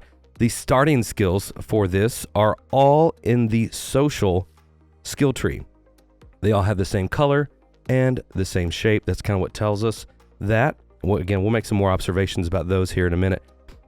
There are persuasion. We just looked at that. Diplomacy. You can force a target NPC at or below your level to stop fighting for a while. This one is interesting. Again, kind of going back to the fact that they've put so much effort and energy and time and resources into the dialogue system. I think this could be really interesting. There was a little promotional clip used in one of Todd Howard's interviews where it shows the persuasion system happening, and the NPC or the enemy you're talking with says something to the effect of, you would just give up the ship. You're not talking us out of this score. It feels like it's part of the dialogue, but you're spending points to persuade them. You willing to give up the ship? Just like that? And so this could have been an example of diplomacy being used. Maybe you went into a room or you went into an arena or somewhere and the fighting just started. People started firing at you, you started firing back, but you were able to use your diplomacy skill to stop the fighting for a bit so you could actually hash it out. And this is a really cool RPG mechanic. If your desires aligned, if you're going into somewhere and these pirates want this ship and you don't want the ship, you actually want some artifact that's there, you can catch a ride home. Why not? Why not save a few lives? Again, really cool role-playing game mechanic. Hopefully we'll see a little bit more of that in the June showcase. And then lastly over here, bargaining says you can buy items for 5% less and sell them for 10% more. This, I think, is always helpful, just because think of, Bethesda games, you're going to have at least a 10 to 12, maybe 15-hour playthrough at minimum, even if you beeline the main story quest. And so over that amount of time, buying things for 5% less, selling things for 10% more is going to add up quite a bit. And then think if you do more of a completionist playthrough and you're in this playthrough for 60, 70, maybe 80 hours doing all the side quests and all the content, building all the outposts and the ships and all that, this is really going to add up. And not only considering just selling weapons that you find off of enemies that you've put down, but think about your spaceship parts, right? several of those that we've already seen. I did a shipbuilding video a few weeks ago. Definitely check that out if you haven't already. But, some of those parts cost 15, 17, 20,000 credits, maybe even more. I can't remember off the top of my head. But again, if you're getting 10% more from all of those over the course of a 40-hour playthrough or 50-hour playthrough, that's going to add up, and that's going to really help you. Okay, so that does it for as far as analyzing all of the backgrounds that we can actually see. But just real quick, we'll note we do have Beast Hunter, Bouncer, Bounty Hunter before we got to Chef. All of those seem like kind of combat heavy backgrounds. Of course, for the Beast Hunter and Bounty Hunter, you're going to need probably some buffs in your weaponry or your defenses. For Bouncer, there could even be like some social aspects there. We don't see, but I could imagine diplomacy being a thing. Bouncers have to kind of mitigate and cool down situations. Also, below here we have Explorer, Gangster, Homesteader, Industrialist, Long Hauler, Pilgrim, Professor, Ronin, and then as we mentioned before, as we can see here on the scroll wheel, there's probably 3 or 4 more backgrounds that they have in here. And again, this was last June, so thinking about, they've had by the time of launch, they will have had maybe 15 months to work on it since then. So I wouldn't be surprised if they had more backgrounds or if they've even combined some of these or tweaked them just a little bit. But suffice it to say, I feel like they've got off to a great start. And just a couple of notes here. I feel like the Homesteader, that may be something to do with building outposts. Maybe that the skills there, it gives you the ability to, claim more outposts or build up more outposts at one time. Maybe it gives you a discount on the parts and materials you need to build those outposts. As we've seen in the outpost building mechanics, I did a video on that as well. Go check that out. Each section that you build, you have to have resources for that. So maybe it decreases the amount of resources you have. Lots of different opportunities. And then the Pilgrim I thought was interesting. That could be related to the spiritual or the religious sects or groups in the game. And so, again, some really interesting backgrounds here. Okay, we're going to keep moving to the skill tree. Now we'll go through all of this. We'll come back to the traits in a different video. We're going to focus on the skills now. Okay. So here is where we start to see the skill trees. So as I mentioned earlier, there are 5 different skill trees in the game that we can see here. Physical, social, combat, science, and tech. Each of them have a corresponding color. So social is kind of a yellow or kind of a yellowish green color. And then combat is red. This is physical over here. So that's green. So the physical has this kind of oblong hexagon. And the social has more of a kind of a basic hexagon here. And then combat over here has this kind of dome shape. And then let's keep going. We'll see what science is. And we don't get to see the tech one here, but we did see that earlier. I'll go back to that here in a second. For science, we do see that it's just kind of a basic oval and the color is blue. Let's go back to the tech tree. We don't get to see it in the skill tree section, but we do see it here with security. Come back. Here we go. So security is a tech tree skill, and we see it here that it has this shape. Man, I am a great artist, aren't I? And the color looks like kind of a deep blue or a purple. So all of these have different corresponding colors and shapes, making it really easy to, like, just at a glance, see what kind of skills you're dealing with, which ones you're leveling up, which ones you kind of want to compare and contrast and have complement each other. I think these are really great design choices. And then there's another layer to this as well that I'll go ahead and note. Let's go back to the first one, chef, and look at the gastronomy. Okay. So notice here at the gastronomy skill badge, has its shape, has its color, but notice the actual design and the artwork on it. It seems what I'm just going to call somewhat basic. Just kind of here, a plate, a platter, something on there. Don't even want to guess what that is. Maybe some sort of delicacy like an eyeball of an alien or something like that. Now, let me take you back to the skill tree. So right here, under the social skill tree, this is not the exact same badge that we saw earlier, right? It's a different design, it's a different artwork, but I think this is the leveled up version or the ranked up version of what we saw earlier. I think that once you start leveling these up, the design on them gets a little bit more complex, or gets, it shows in the design that you've upgraded this. I think that's a really great design choice. And to further back up this theory, we actually see a change under ballistics. We'll go back to all of those other skills we passed through earlier, but let's just look at ballistics real quick. So you see that as they rank it up, it changes from this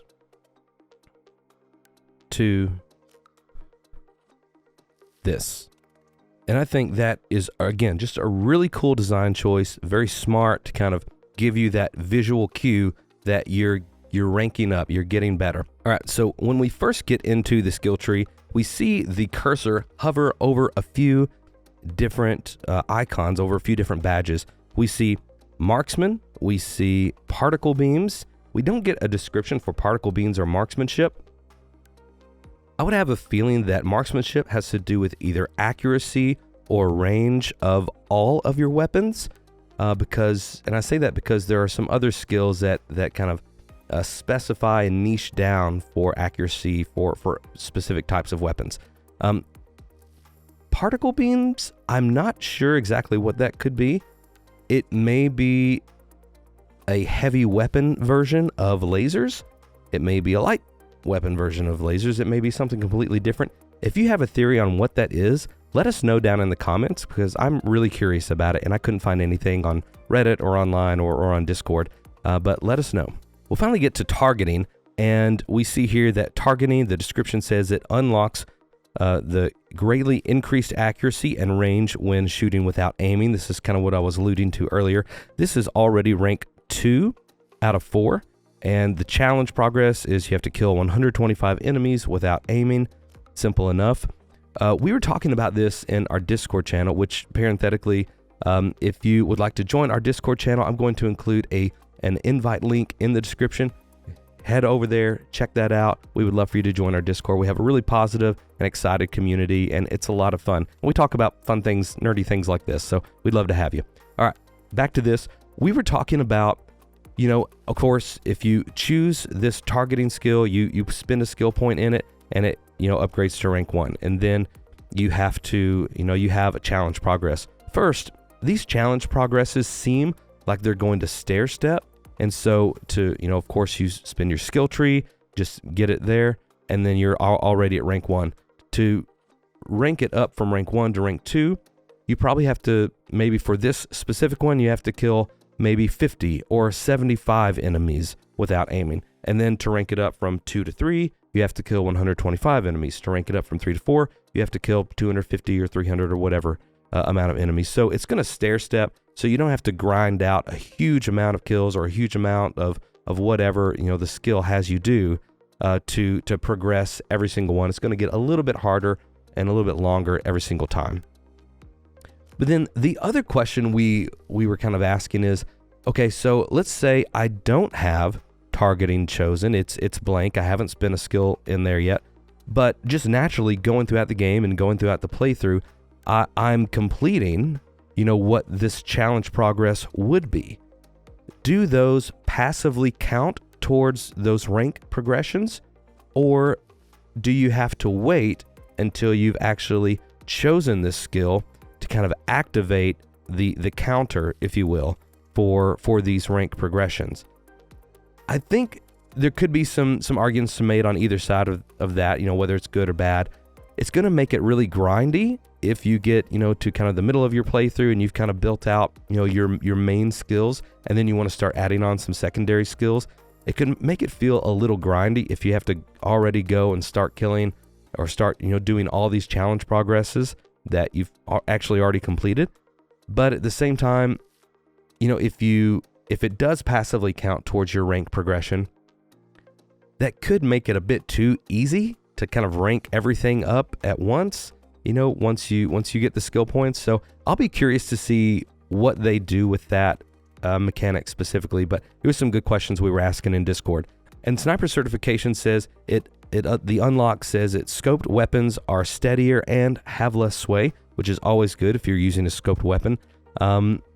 And we don't get a sense of the ranks there, but I would imagine it would be similar to the other weapon-related skills in combat that you have to have a certain amount of kills to rank those up. Let's keep moving forward. Rapid reloading. Here, this one's already ranked 3 out of 4. As we can see, we have to reload 150 magazine attempts to get through this challenge. And the perk that it gives you, or the unlock, says you gain a chance to reload your weapon twice as fast as normal.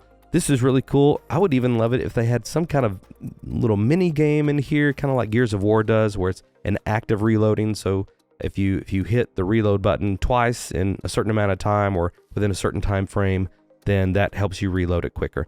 Or if you don't and you miss it, then that penalizes you somehow.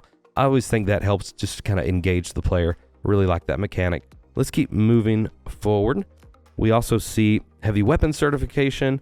This unlock says you gain 30 damage resistance while aiming down sights with a heavy weapon, and you have to kill 250 enemies with a heavy weapon. So again, pretty basic.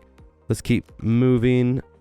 We also see demolitions. Again, very similar. The explosions do 30% more damage. To rank it up, you have to kill a certain amount of enemies with explosives. And then finally we get to ballistics, which we looked at a little bit earlier. And this says ballistic weapons range is increased by 30%. It also gives you a damage in the previous ranks, as we'll see here.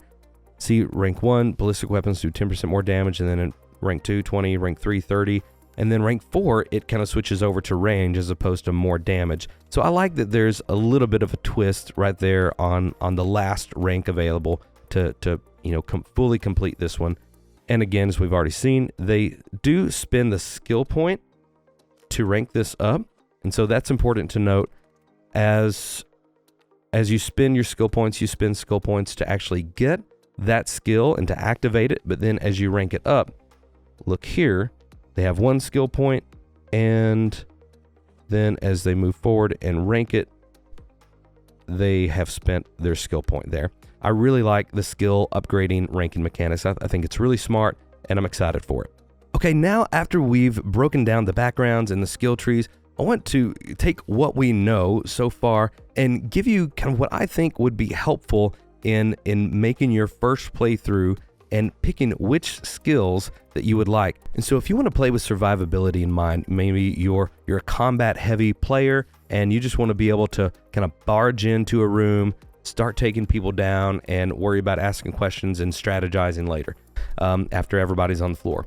So with survivability in mind, from the skills we've seen here, I think wellness would be a great one, because that's going to give you that active buff that we think that you can get 30 extra points. So again, if you're in the middle of a firefight, you can activate that, get a quick boost.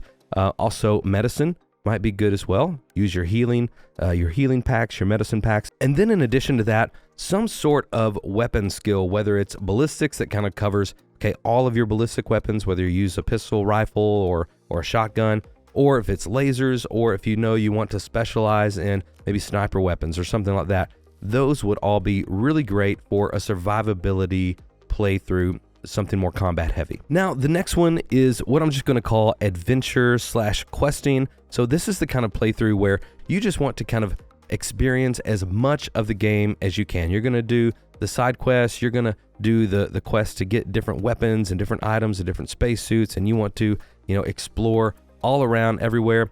I think that weightlifting would be a really good skill to have. That's going to increase your carrying capacity. As we all know through RPG games, it is one of the most frustrating things to be in a dungeon, or to be in, you're playing through and you're getting a lot of good loot, and then you find the one thing you've been wanting, and it's going to upgrade your weapon, or it's going to upgrade, a skill or a perk, and then you go to pick it up and it says, oh, you're over encumbered, or you can't add it to your pack because you have too much in there. That is so frustrating. So to have a little bit of extra space and capacity within your starting playthrough, that would be very helpful. In addition to weightlifting, I think also security would be good. just thinking like you don't want to have to stop, you don't want to have to wait or go around or do something else. You just want to go ahead and hack through a door or hack through a system, or maybe there's some special loot again in a box or in a chest. You can go ahead and unlock that, and you don't have to worry about coming back later. You can just keep kind of going through your adventure. Then the third one for adventure/questing would just be bargaining. I think bargaining is a really strong skill because you're out of all the stuff you're going to be collecting and all the loot and all the gear, you're going to be able to sell that for more. And if you do happen to need to buy something, you get a little bit of a discount off the top. So all of those things add up to make for, I think, a really good start to a playthrough where you just want to focus on the adventure, exploring, going through all the quests, all of that. The third playthrough that I think would have some good starting skills is maybe a story-driven playthrough or a role-play-driven playthrough. And so you're just focused on, you're focused on the characters, you're focused on your character and the stories and developing, kind of seeing what all this world has to offer. I think persuasion is going to be a really good one. Again, kind of thinking about that dialogue system and how much Bethesda has put into it. Persuasion is going to be really interesting. And again, you're going to be able to get more story out of all the characters if you're able to kind of entice them into giving you more information or making them do what you want them to do. Bargaining, again, more money, less spending on what you have to spend, always good. And then I think security would be a good one for that as well. Even if you're not really playing as a rogue or whatever, I think security is going to, again, just open up more doors for you to experience more of the story. There could be a whole, side quest locked behind some, hidden door, some hidden lab in an outpost somewhere. So if you don't want to miss that, security would be a good one to invest in. And so with all that said, what is the best starting skill that I would recommend for any playthrough? Well, you might have already picked up on it by this point, but I really think bargaining is the strongest skill for general playthroughs, because this is going, again, over time, this is going to help you spend less money, keep more in your wallet or keep more in your bank. And it's going to help you get more money as well as you start selling ship parts or, developing trade routes through your outpost system. I think bargaining is a really strong skill that will help you from the beginning of the game all the way to the end of the game. So it's hard to argue with that. Let me know what you think in the comments. Am I way off in these suggestions? What would you pick as your first starting skill, regardless of your playthrough? Let me know in the comments below. We have a video coming up that will be focused on the traits section of this gameplay. So if you don't want to miss that, hit the subscribe and the notification bell. And if you want to see more about the shipbuilding mechanics and you missed that video, you can check that out right here. But for now, may you find wonder as you journey through the stars.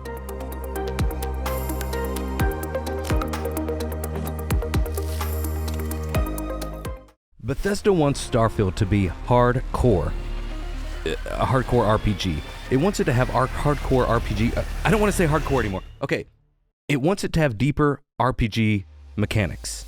There we go. A hallmark of any great RPG is a balancing between risk and reward. And this is where Starfield's traits come into play. I think the trait system in Starfield is going to give us a preview into what Bethesda wants to do implementing these deeper RPG systems. And they were a little tricky about this, but through splicing a few different videos together, I've uncovered all of the traits except for one. And I'll tell you what I think this secret last trait is at the end of the, you know what, screw it, it's Zealot. I think it's Zealot. Okay, just watch the rest of the video and I'll explain.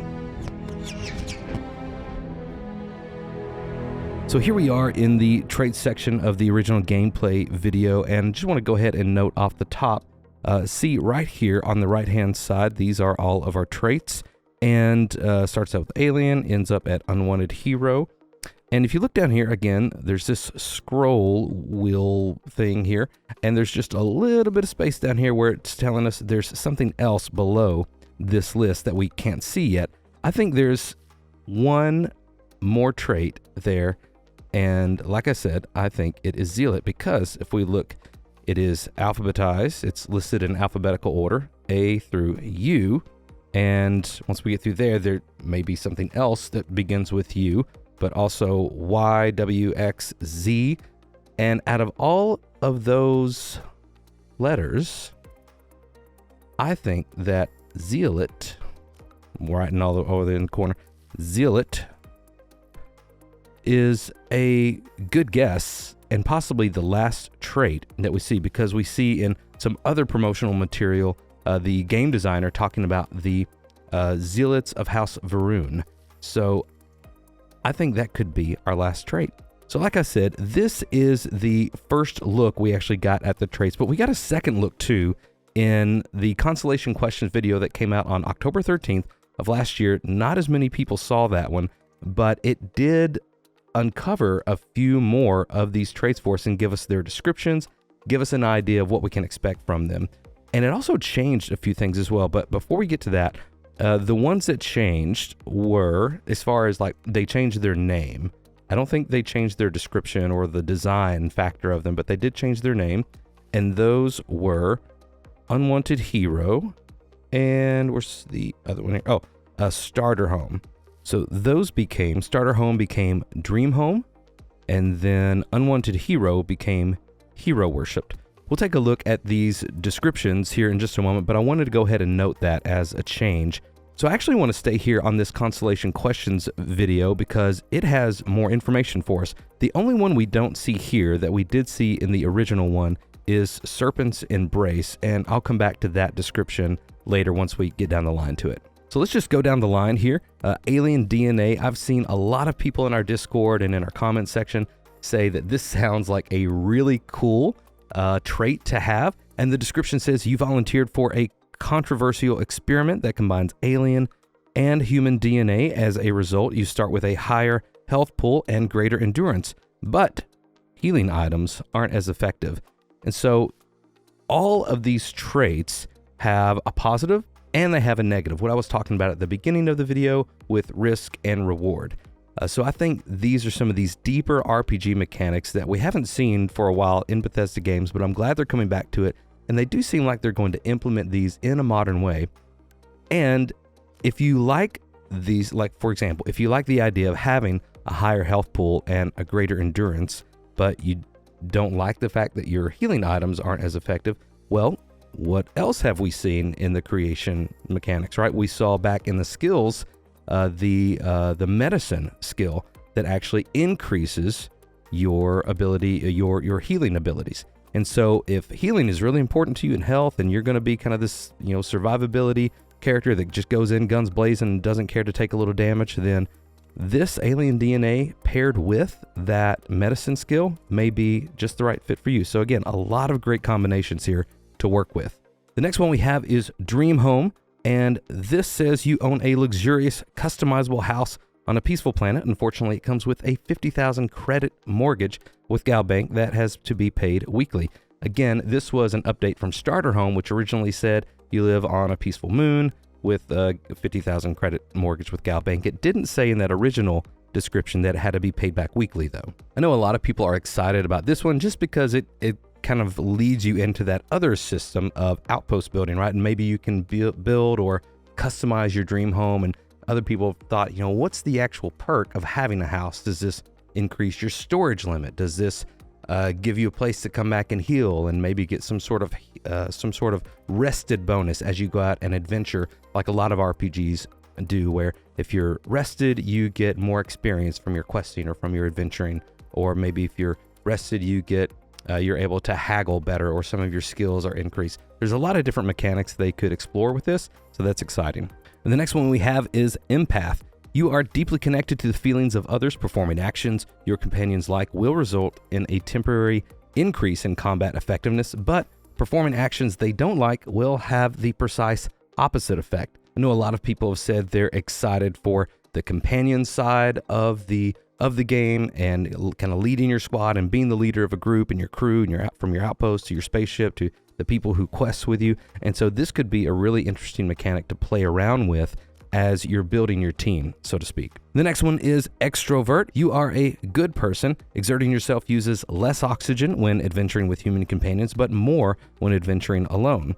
Cannot be combined with Introvert. As we see in the other gameplay section, if we choose introvert, then we can't choose extrovert and vice versa. Next, we have FreeStar Collective Settler. You gain access to special FreeStar Collective dialogue options and better rewards from some missions given by the faction, but crime bounty towards other factions is greatly increased. It cannot be combined with any other faction allegiance trait. So this would directly conflict with United Colonies native and Neon Street Rat, which we'll get into those here in just a moment. Next, hero worship. You've earned the attention of an annoying, adoring fan who will show up randomly and jabber at you incessantly.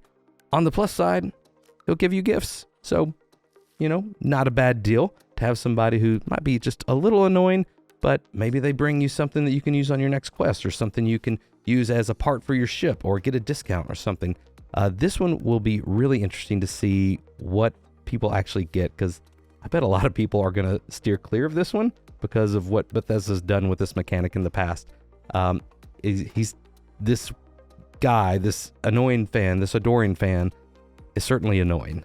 Let's move on. Introvert is our next trait. You really need your alone time. You have more endurance when adventuring alone, but less when adventuring with other human companions. Again, this is just kind of a risk and reward. What is going to be most important to you? How are you going to play your character?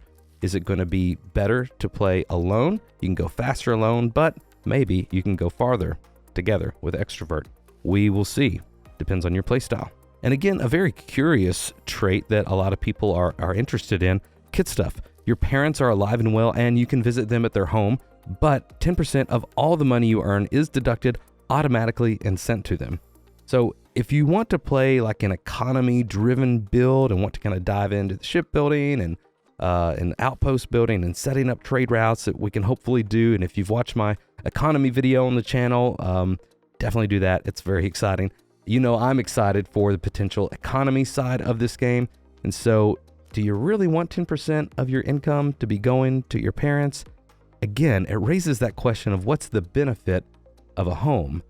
If it gives you some rested mechanics and maybe that offsets these, the 10% income, that, it might be worth it. It might be a cool mechanic. We'll just have to wait and see. Neon Street Rat is our next trait and our next allegiance trait specifically, but it says you grew up on the mean streets of Neon. You gain access to special dialogue options, better rewards from some missions on Neon. Crime bounty, though, by other factions is greatly increased. And this cannot be combined with any other faction allegiance. So Neon Street Rat, what was the other one? FreeStar Collective, and then we'll get to it, United Colonies, and maybe the one that I think is down here, this mystery one, Zealot of House Varun, that could be an allegiance trait as well. So we'll have to wait and see. Now we get to our first religious trait. There are religions and spirituality in the world of Starfield, and it looks like a really interesting way to kind of go about building this world, building the cultures, building some of the themes that they're going to explore. So I'm excited to dive into these myself. But the first one here is Raised Enlightened, and it says you grew up as a member of the Enlightened. You gain access to special chests full of items in the House of the Enlightened in New Atlantis, but lose access to the Sanctum Universum chest.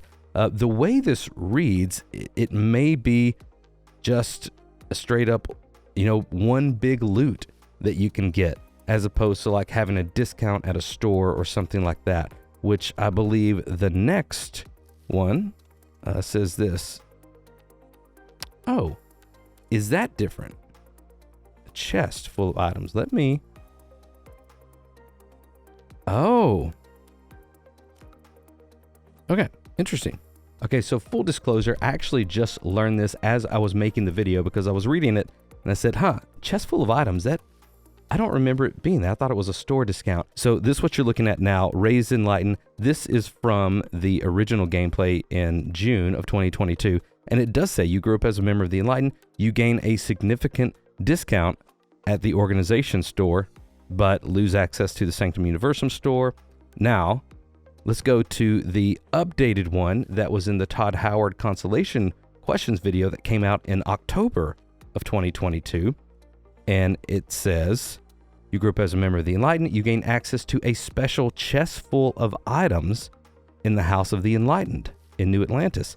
So they've updated this one too, and I literally just discovered this as I'm making this video. So this is kind of fun. Maybe we're learning this together. I'm glad you're here. But that's a lot different than just simple access to, a discount at the store, and you wouldn't be able to access the other store. So this tells me this could just be like one big loot box. If this is just one big loot box that you can get, I'm going to put just like a $sign here because that's money.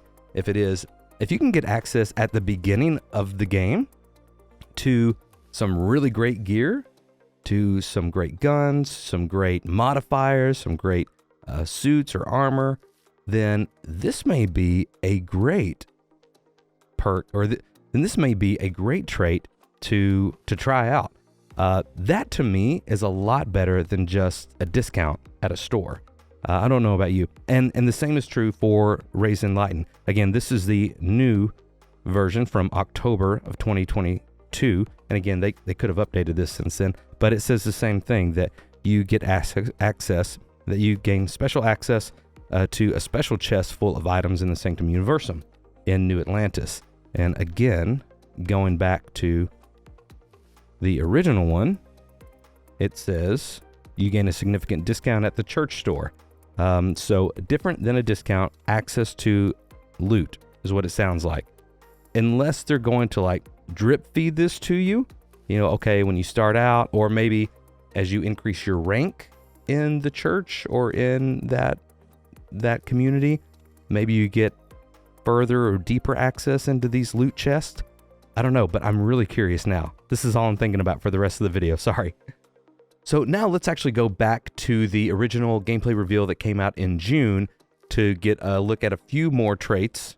Okay, here we have Serpent's Embrace, and it says you grew up worshiping the Great Serpent. Grav jumping provides a temporary boost to health and endurance, but health and endurance are also lowered if you don't continue jumping regularly, like an addiction. That is very interesting. And so again, as you may have a trait like this, the Serpent's Embrace, that gives you a boost to health endurance. That is the reward. It also has a risk, because if you don't keep jumping, using your grav jump regularly, then it's actually going to lower your health and endurance. I think this is really interesting. It doesn't give any kind of definition on what regularly is. It's possible that just like we saw Raised Enlighten and Raised Universal have a little bit of an update to their description. In the description that we would have seen in the Constellation questions, if they would have kept going, this may have been updated to be a bit more specific. Because, if you're building your character and you're choosing your traits, then I would think you would want to know what this is. Okay, is this, do I have to jump once a week? Do I have to jump once a month? Do I have to, what is this? Because if you like questing and you're maybe a completionist, then you don't want to keep jumping from planet to planet or system to system just to keep your health up, or just to keep your endurance up, just to keep that buff. You're going to want to kind of play out all of those quests on that planet or within that system, and not have to be jumping around kind of outside of an organic flow. So I would want to know what regularly means here to pull the trigger on that, but it certainly is an interesting trait. Okay, next we have Spaced, and that says your body has become acclimated to space. Health and endurance are increased when in space, but decreased when on the surface.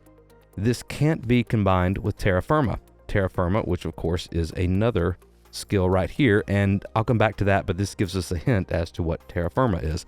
But back to Spaced, this again is interesting because it's giving you risk reward, right? It's giving you more health, more endurance if you're completing some sort of task, or if you're checking off something on the list. But whenever you're not in space and you're on the planet for maybe a longer period of time, running out those quests or running your outpost or whatever, do you want to have that hit against your stats and not have to be bothered with going back up into space just to get this buff? And then this goes on to look at Starter Home, and I believe this is the last one we see here in this specific trailer. And of course, as we've already noted, Starter Home is the same thing as Dream Home that we just saw in the most updated.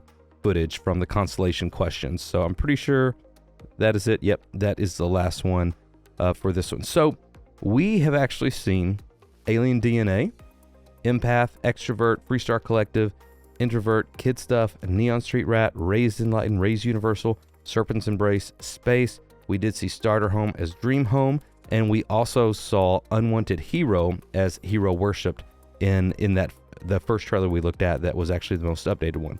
So the only ones we haven't seen their specific descriptions are Taskmaster, Terra Firma, and United Colonies Native. Now, I think we can make some pretty safe assumptions as to what a few of these are. Let's visit that. So United Colonies is going to be an allegiance trait, right? So let's go back up to where we saw FreeStar Collective and Neon Street Rat. Let's just revisit those real quick. So Neon Street Rat here. We see this is where you grew up on the mean streets of Neon, yada yada. It can't be combined with any other faction allegiance trait. And so we know that the rewards are that you gain special access to dialogue options, plus better rewards for some missions on Neon, not all of them, but maybe the ones that are specific to that allegiance or that faction. And the risk that goes along with that reward is that your crime bounty by other factions is greatly increased. We can see a very similar description if we go back up to FreeStar Collective Settler. Here we go. So in FreeStar Collective Settler, we see again a very similar thing. You gain access to special FreeStar Collective dialogue options, same thing we saw earlier, and better rewards from some missions given by the faction. So very similar. And then the risk, again, is pretty much the same thing. Crime bounty towards other factions is greatly increased. And we see the same warning here, or the same exclusion that it can't be combined with any other faction allegiance trait.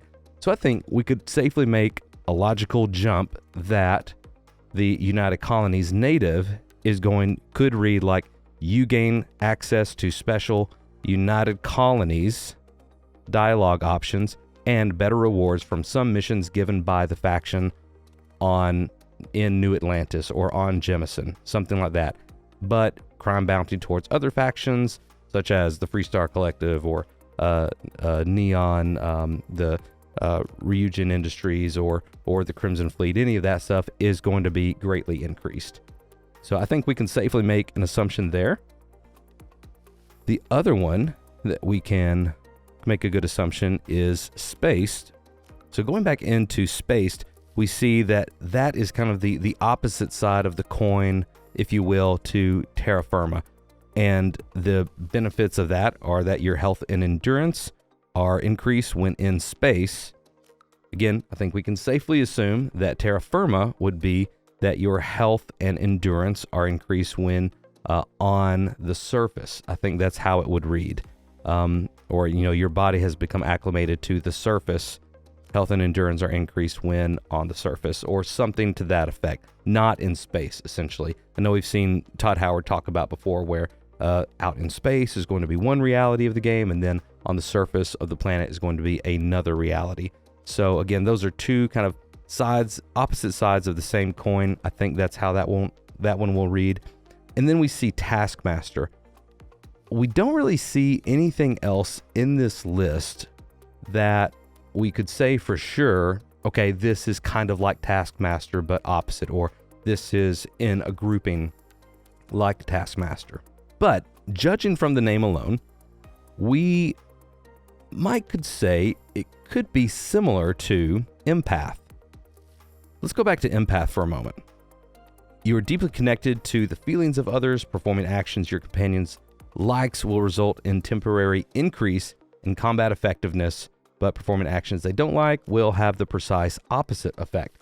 And so this is a stretch, okay? This isn't a logical jump at all, but if Taskmaster was associated with this kind of trait, it might read something to the effect of you are deeply committed to your work and like getting the job done.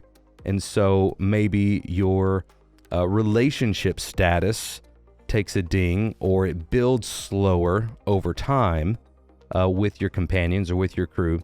but their effectiveness, their overall effectiveness is increased. And so kind of the reward is that your overall effectiveness, your overall efficiency is increased. Efficiency, efficiency goes up, but relationships go down. So that's kind of your risk reward there, if that's true. I think that's a good guess. I don't think it's a safe assumption at all. And so now we get to the very last one that we don't even see. The one down here that's below the scroll wheel. And like I said earlier, this one, again, if we're following the logic here, A through U, all in alphabetical order, this trait name would have to start with U, V, W, X, Y, or Z, just because of alphabetical order, right? Pretty safe logic there. And that's why I think that, it could be something else, United Colonies. It could be Varun, the House of Varun, something Varunian, something like that. That's an option as well. I think the one that makes the most sense to me out of all the ones that I could think of were something to do with Z. And I think that Zealot is my guess. That's my guess. So I want to hear what your guesses are as well. I think this is wide open. I mean, this is a guess, only that it makes sense because of the alphabet, because of letters, how letters work. That's the only reason this makes sense, and that it connects to the religious zealots, as the game designer has said before, the religious zealots of House Varun. So those are the two things I'm going off of there. Let me know what you think in the comments, because there's probably a lot of different options out there that I'm not even thinking of. I would love to hear what you all think, and tell me why I'm wrong, please.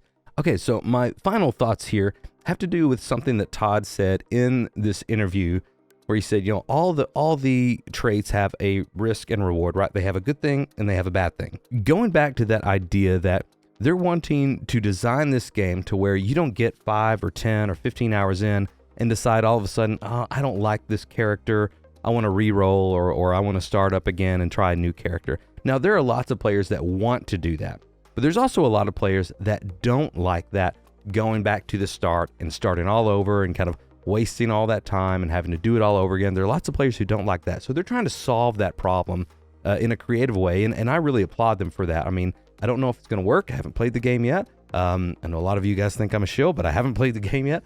And so I think this is a really creative way, and I applaud them for trying to creatively solve that problem for a lot of people. So if someone gets 15 hours or 5 or 10 hours, whatever, into the game, and they're like, you know what, this isn't clicking. I thought I was going to like combat. This is a little too stiff. It's a little too vanilla for me. I want to play something that's a bit more, a bit more exciting. They should be able to do that through the systems that they're describing in this game, and through the traits. Todd has said specifically that there is an in-game way, whether it's like a little mini game or a quest or some way that you can remove the effects of this trait. And he did say specifically, let me find the quote, you have a quest or something that removes the entire trait for the rest of your playthrough. And so it's not just that you can find something to remove the negative effect of this trait. So you couldn't, for instance, get a trait that only, that you got extroverts and introverts. You couldn't get both of those together, or you couldn't get your hero worship and get the gifts without the guy being annoying, right? So you're always going to get those risk and reward, the good and the bad together. But he did say that if the bad is just too much for you, or the good isn't good enough and you want to try something else, that there is a way to remove the entire trait for the rest of the playthrough.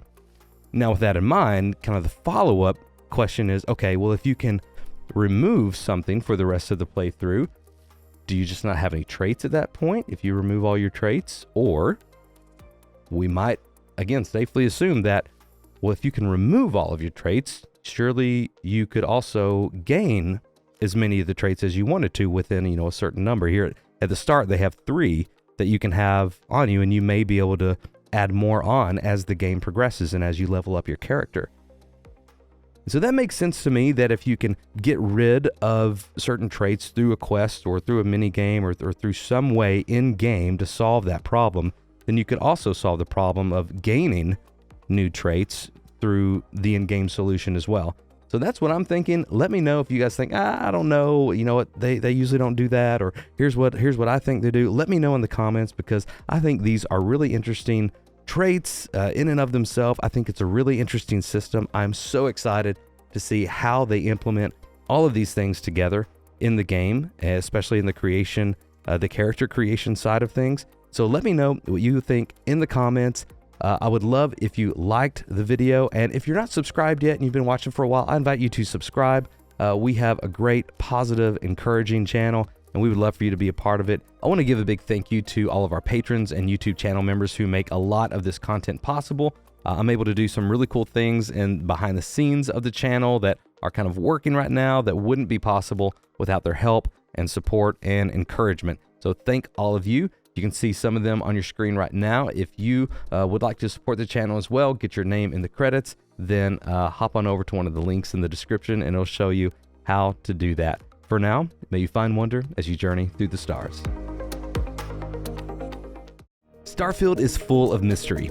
The promotional gameplay and trailers we've seen so far have piqued the imagination and wonder of millions of fans across the world. And one of the anchors of Starfield's mysteries are these rings. Countless fans have shared different theories about the ring's purpose and function, but even the best of these have some big problems. I think we are all wrong about Starfield's rings. Let me explain. Welcome to Starfield Signal, your place for everything Starfield. This is the hard truth about Starfield's rings, the best theories proven wrong. Let's start with the best theory first. Scouring the internet to find as many theories as I could, the one that made the most sense and seemed to have a common majority in favor of it was that these rings and structures they're held in act as beacons and function as fast travel points.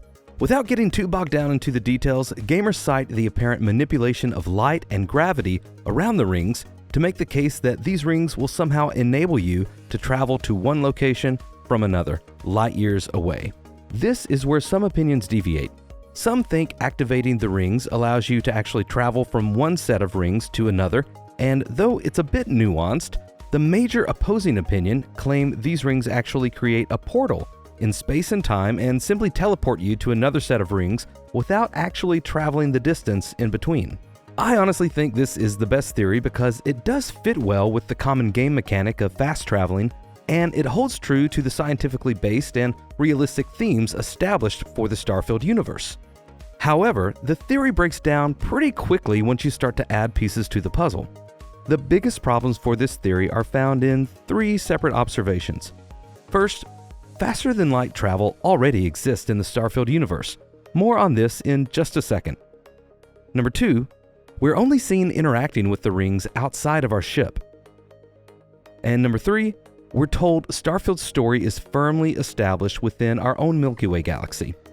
Now, to save some time, I'm going to expound on points 2 and 3 in a pinned comment, so be sure to check the comments and engage with our community on those points. For now, let's expand upon point number 1, that faster-than-light travel already exists in the Starfield universe. From the first teaser trailer we saw of Starfield back in 2018, we've seen evidence of faster-than-light travel in some fashion. In the gameplay reveal trailer, we saw Crimson Fleet ships exit light speed to engage with our player character. We also have other evidence that supports faster-than-light travel existing long before our journey begins. Let's take a quick look at the map through the Starfield Navigator program. Real quick, if you don't know what this is, essentially it's an interactive map of the known Starfield star systems that was programmed using data from the original reveal trailer. I had the opportunity to interview its creator, and while it might not be precisely 100% accurate, I definitely trust it in regards to general information. With that in mind, we can examine the distances between a few key star systems that we know will have major story elements in the game: Sol, Alpha Centauri, and Vol 2. I'm going to throw a few numbers at you just to make my case, but if you're not a numbers person and that sounds boring, skip to the timestamp shown on the video. First, Alpha Centauri is home to Jemison and more specifically, New Atlantis, which was founded in 2161. Alpha Centauri is about 4.3 light years away from Sol, where our journey would have begun. The fastest known man-made object is the Parker Space Probe, which is topped out at around 364,000 miles per hour. Even if we could design a ship to travel at consistent speed of 500,000 miles per hour, it would still take 89,000 years to reach the star system. If that's not enough to suspect that faster-than-light travel already exists in Starfield, consider Vol 2, the system that's home to the Pleasure City Neon.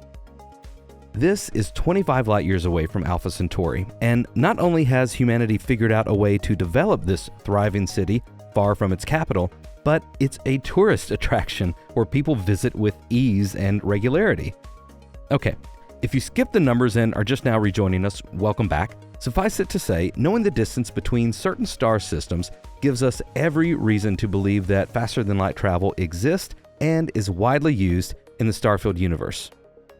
For this reason, I don't think Bethesda would tie such a seemingly important narrative plot device like the rings to some kind of redundant game mechanic like fast travel. Whatever is happening with these rings is a mystery both to us and the characters in the game. The second category of theories concerning the rings involves time manipulation.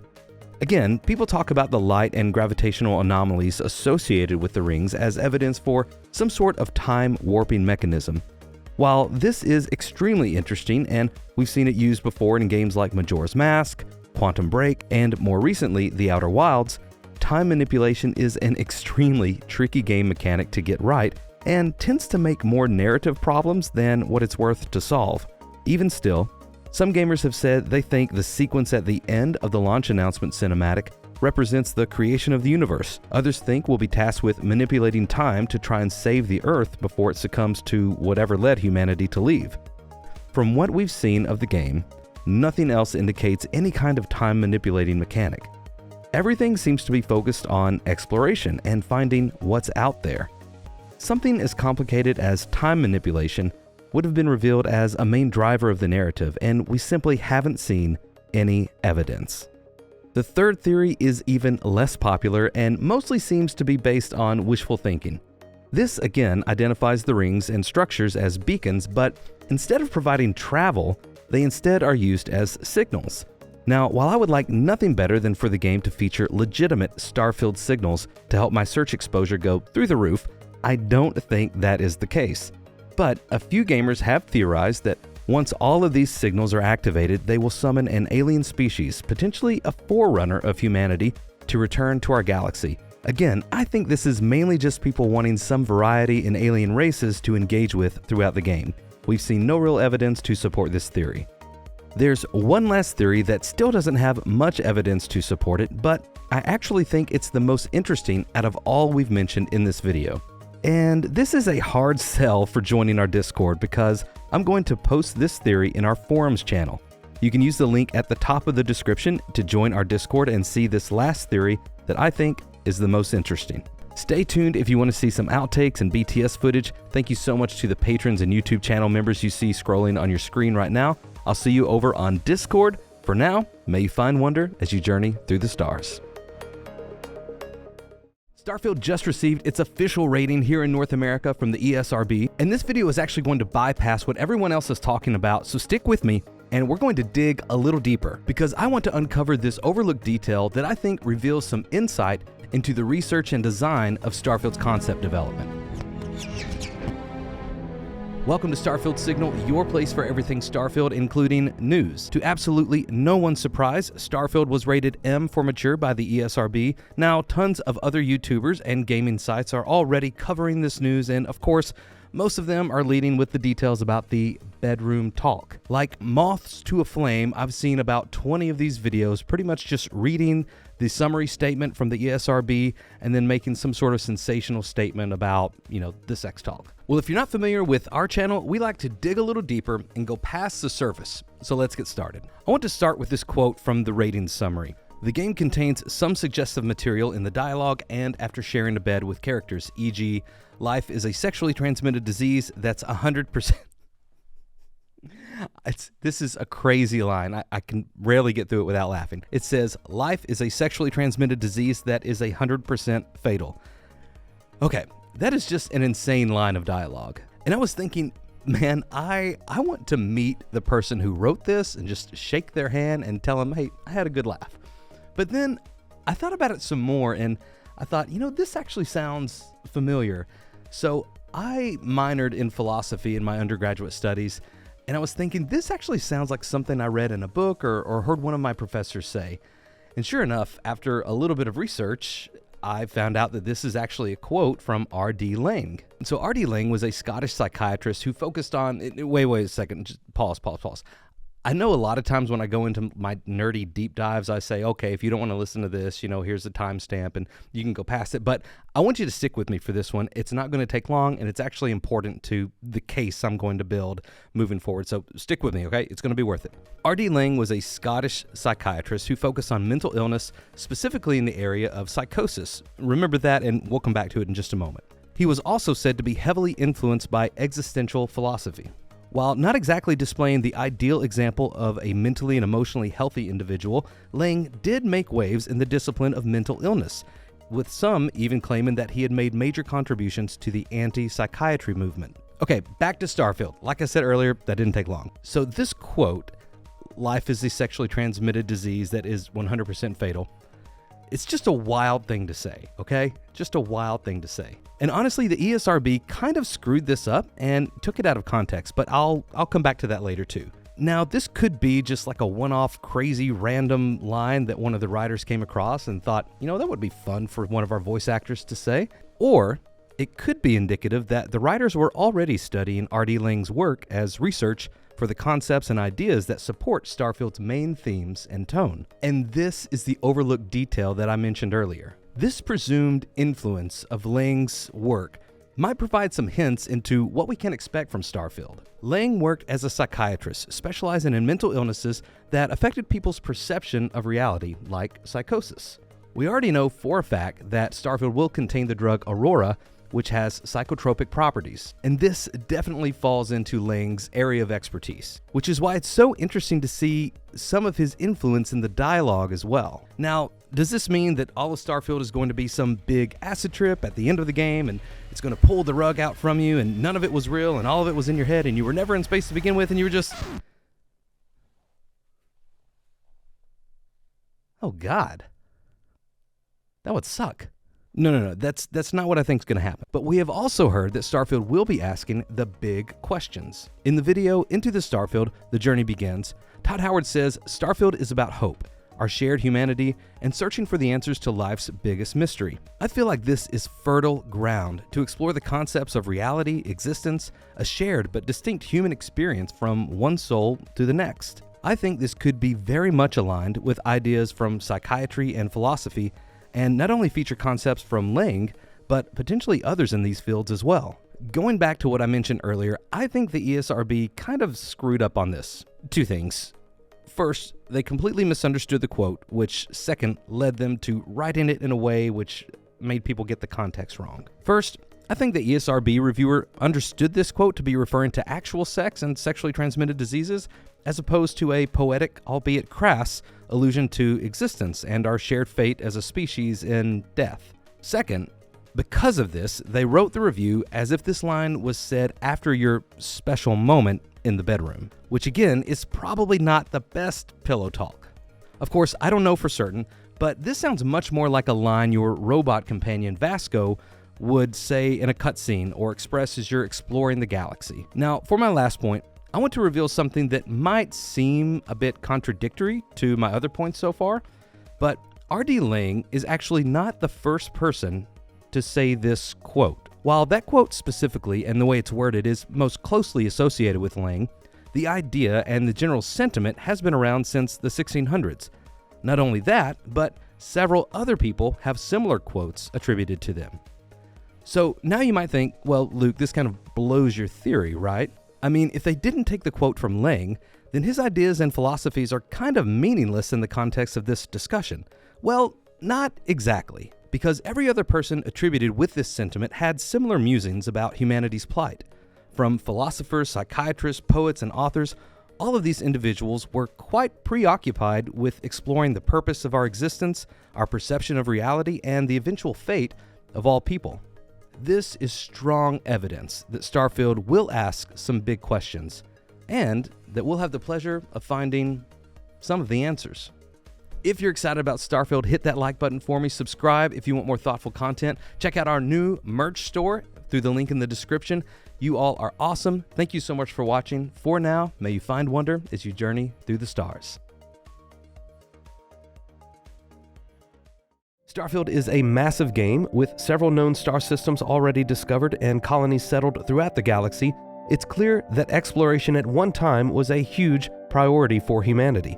But we're told that our main faction in the game, Constellation, are the last group of space explorers. What could have happened to completely halt all but one of these exploration groups?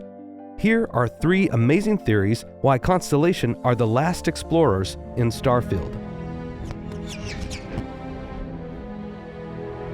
Welcome to Starfield Signal, your place for everything Starfield. Consider subscribing to and enabling notifications for the channel. And hey, maybe even join our Discord too. That's where we go in and dive in even deeper down the Starfield rabbit hole, and we would absolutely love for you to join us. If you're a fan of the channel, go ahead and stay tuned till the end of the video. I have some announcements and updates specifically for the big June showcase for the Starfield Direct on June 11th. You don't want to miss that. Now, on to Constellation. Starfield is a massive game where you get to explore different star systems across our galaxy. Of course, with a game of this size, there are tons of mysteries to uncover and deep lore to dig through. One of these mysteries is why Constellation is said to be the last group of space explorers. Todd Howard gave us this line at the beginning of the reveal showcase last June. After some initial encounters, you're invited to join Constellation, who, in the future the game is set in, are the last group of space explorers. This is such a great line to evoke mystery and paint a dramatic backdrop for the world building of Starfield. And because I love a good mystery, I set out to explore different threads and forums throughout the internet to bring you what I think are 3 of the best and most plausible theories as to why Constellation are the last group of space explorers. So let's get started with the easiest and most straightforward, and we'll work our way up to the most complex. Number 1, all of the other explorers just quit. As you could imagine, one of the looming threats of transitioning a species across the galaxy to other star systems would be the conservation of existing resources and the discovery of new ones. Dedicated exploration groups would play a vital role in securing resources for humanity as they settled new colonies across different star systems. As new colonies became more and more stable and trade routes more secure and dependable, exploration would gradually fade from a priority to secondary as a sort of future-proofing backup plan. As more and more of our area of the galaxy was explored, secured, and colonized, exploration certainly saw the repercussions of the laws of diminishing returns. With less and less need for exploration and less capital invested into the industry, these exploration groups saw the writing on the wall and attempted to pivot their organizations to more lucrative industries like security, mining, and trading. Only Constellation continued their exploration efforts due to their curiosity and conviction that there was more out there than just energy or food. There were answers to humanity's deepest questions. Number 2, exploration became more risky and more dangerous. If we assume a similar starting point as Theory 1, there would have been an inflection point in the viability of space exploration, although this theory isn't as concerned with resources as it is with risks. You see, humanity stabilized their immediate future with several successful colonies and dependable resources, but there was still a felt need to keep exploring and keep growing. Although, by this point, space travel had still not reached the threshold of safety, much like we enjoy now with modern flight. Todd Howard has even expressed in interviews how they designed space travel to be dangerous, much like flight in the 40s. People still did it, there was just a lot more risk and a lot more that could go wrong in that time. With this in mind, the everyday technological and mechanical risk involved in constantly exploring were taking a toll on most of the dedicated groups of explorers. Many exhibitions would set out never to be heard from again. Brave captains, brilliant scientists, and entire crews were lost to nothing more consequential than a loose gasket. And again, thinking about the laws of diminishing returns here, as more and more space was uncovered and less important discoveries were made, those in charge had to make tough decisions to risk the lives of their crew and capital of their investors for seemingly dwindling odds of an appropriate reward. And not only did the technological and mechanical issues pose serious threats, but by this point, several violent sects had risen out of maligned and disenchanted subgroups of the original explorers. The Crimson Pirates, Mercenaries, Zealots of House Varun, all had different motives, but still they targeted exploration vessels due to their relative lack of defenses and abundant resources carried in their transports.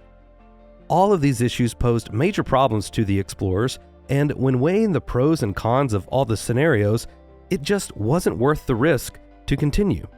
Now, Constellation, on the other hand, their convictions to explore were for the good of all mankind. Their belief that there was still something out there worth finding, worth fighting for. That's what made them push through these problems. But they didn't push through out of dumb bravery or wishful thinking. They doubled down on the quality of their ships and pilots, invested more into security and recovery, and even established certain political relationships that help provide aid when traveling far away from home. This might even explain how Constellation were able to secure some prime real estate in New Atlantis for their headquarters. These were all warranted concessions and precautions for finding the answers to humanity's biggest need, to find what's out there and unravel the secrets of the galaxy. Number 3 coming up in just a second, but a quick reminder to click or tap that like button. This goes a long way to helping other Starfield fans find our videos and connect with our channel. Save your friends from the huge clickbait channels and help them find better content. Thank you so much. Number 3, something mysterious is blocking further exploration. This is the most interesting out of all 3 theories, and it has the potential to connect to some of the other mysteries we've seen in the promotional material as well. There could be an unseen and mysterious barrier to their current warp technology, preventing explorers from traveling past a certain point in the settled systems. This could be due to a blockage of warp paths. Think of warp paths acting as faster-than-light highway safe routes, but for some reason there seems to be a bridge out along the path. Or the barrier could be something more mysterious, akin to old legends of the Bermuda Triangle. If you're not familiar with this legend, it's simply an area between Miami, Bermuda, and Puerto Rico where several planes and ships have gone missing without a trace over the past century. Even historical documents as far back as Christopher Columbus's exploration logs note strange occurrences in and around this area. This mystery could even be connected with the mysterious structures and rings we've seen in the gameplay trailers and explored on this channel before. Maybe unlocking these structures and activating the rings reveals a path that is now hidden, which of course leads to even more questions. What was hiding it, and why? Was it designed to keep us constrained within a certain area of the galaxy? Or, even more troubling, was it designed to keep something else out? This begs the question then, with such a significant force opposing further exploration, why do Constellation continue to press forward?